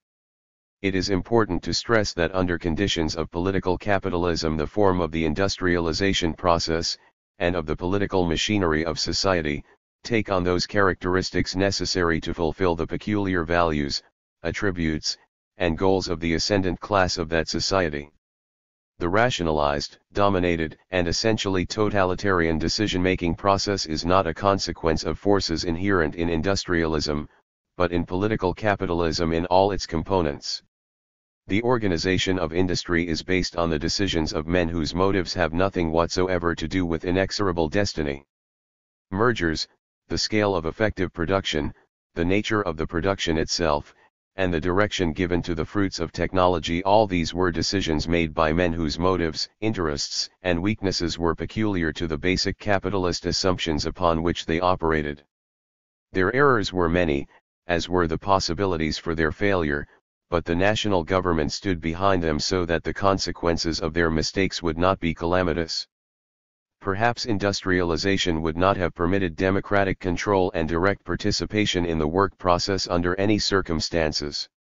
All one can do is point to the large extent to which the concentration of industry in this period had nothing to do with considerations of efficient technology, and suggest that no effort whatsoever was ever made to democratize the work situation and industrial control, much less consider the desirability of reducing technological efficiency, if necessary, in such a way as to make decentralization or workers' control possible. Nor is there any evidence to suggest that the bureaucratization of the political machinery of society, to the extent it took place, was as inevitable as the concentration of industry. It was perfectly logical for men who had spent years solving their economic problems or making their fortunes through political means to also welcome the intervention of a centralized state power to meet problems they could not solve themselves. Social forces, dynamic institutional factors, were the cause of bureaucratic developments in the form of new political agencies and the strengthening of many of the older ones. American capitalism was not merely interested in having law that operated like a piece of machinery, as Weber suggested, but in utilizing the state on terms and conditions which made bureaucratic functions class functions. Bureaucracy, in itself, needed a power base in order to operate in a roughly continuous, systematic fashion. Since it had no economic power itself, it had to support, and hence be supported by, powerful economic groups. This was especially true in a situation where the conditions of political activity were defined by political parties which in turn reflected economic interests, or where the idea of the bureaucracy originated with those operating in the very area in which the bureaucracy was to function. The skeptical reader may ask whether political capitalism changed after 1916, or perhaps whether capitalism was made more socially responsible by virtue of the stability and rationalization it attained through political means. The question is a moot one, and would take at least one more volume to answer properly. All one can do is point to the continuity in the nature of the political parties and their key leaders, but, more important, to the perpetuation of the same distribution of wealth and the same social relations over the larger part of this century. The solution of economic problems has continued to take place in the political sphere, and the strength of the status quo is based ultimately on the synthesis of politics and economics. Crises have been overcome, or frozen, as much by the power of the state as by internal economic resources applied by business in isolation. The question remains, could the American political experience, and the nature of our economic institutions, have been radically different than they are today? It is possible to answer affirmatively, although only in a hypothetical, unreal manner, for there was nothing inevitable or predetermined in the peculiar character given to industrialism in America. And, abstractly regarding all of the extraneous and artificial measures that provided shape and direction to American political and economic life, and their ultimate class function, it would be possible to make a case for a positive reply to the question. Yet ultimately the answer must be a reluctant no.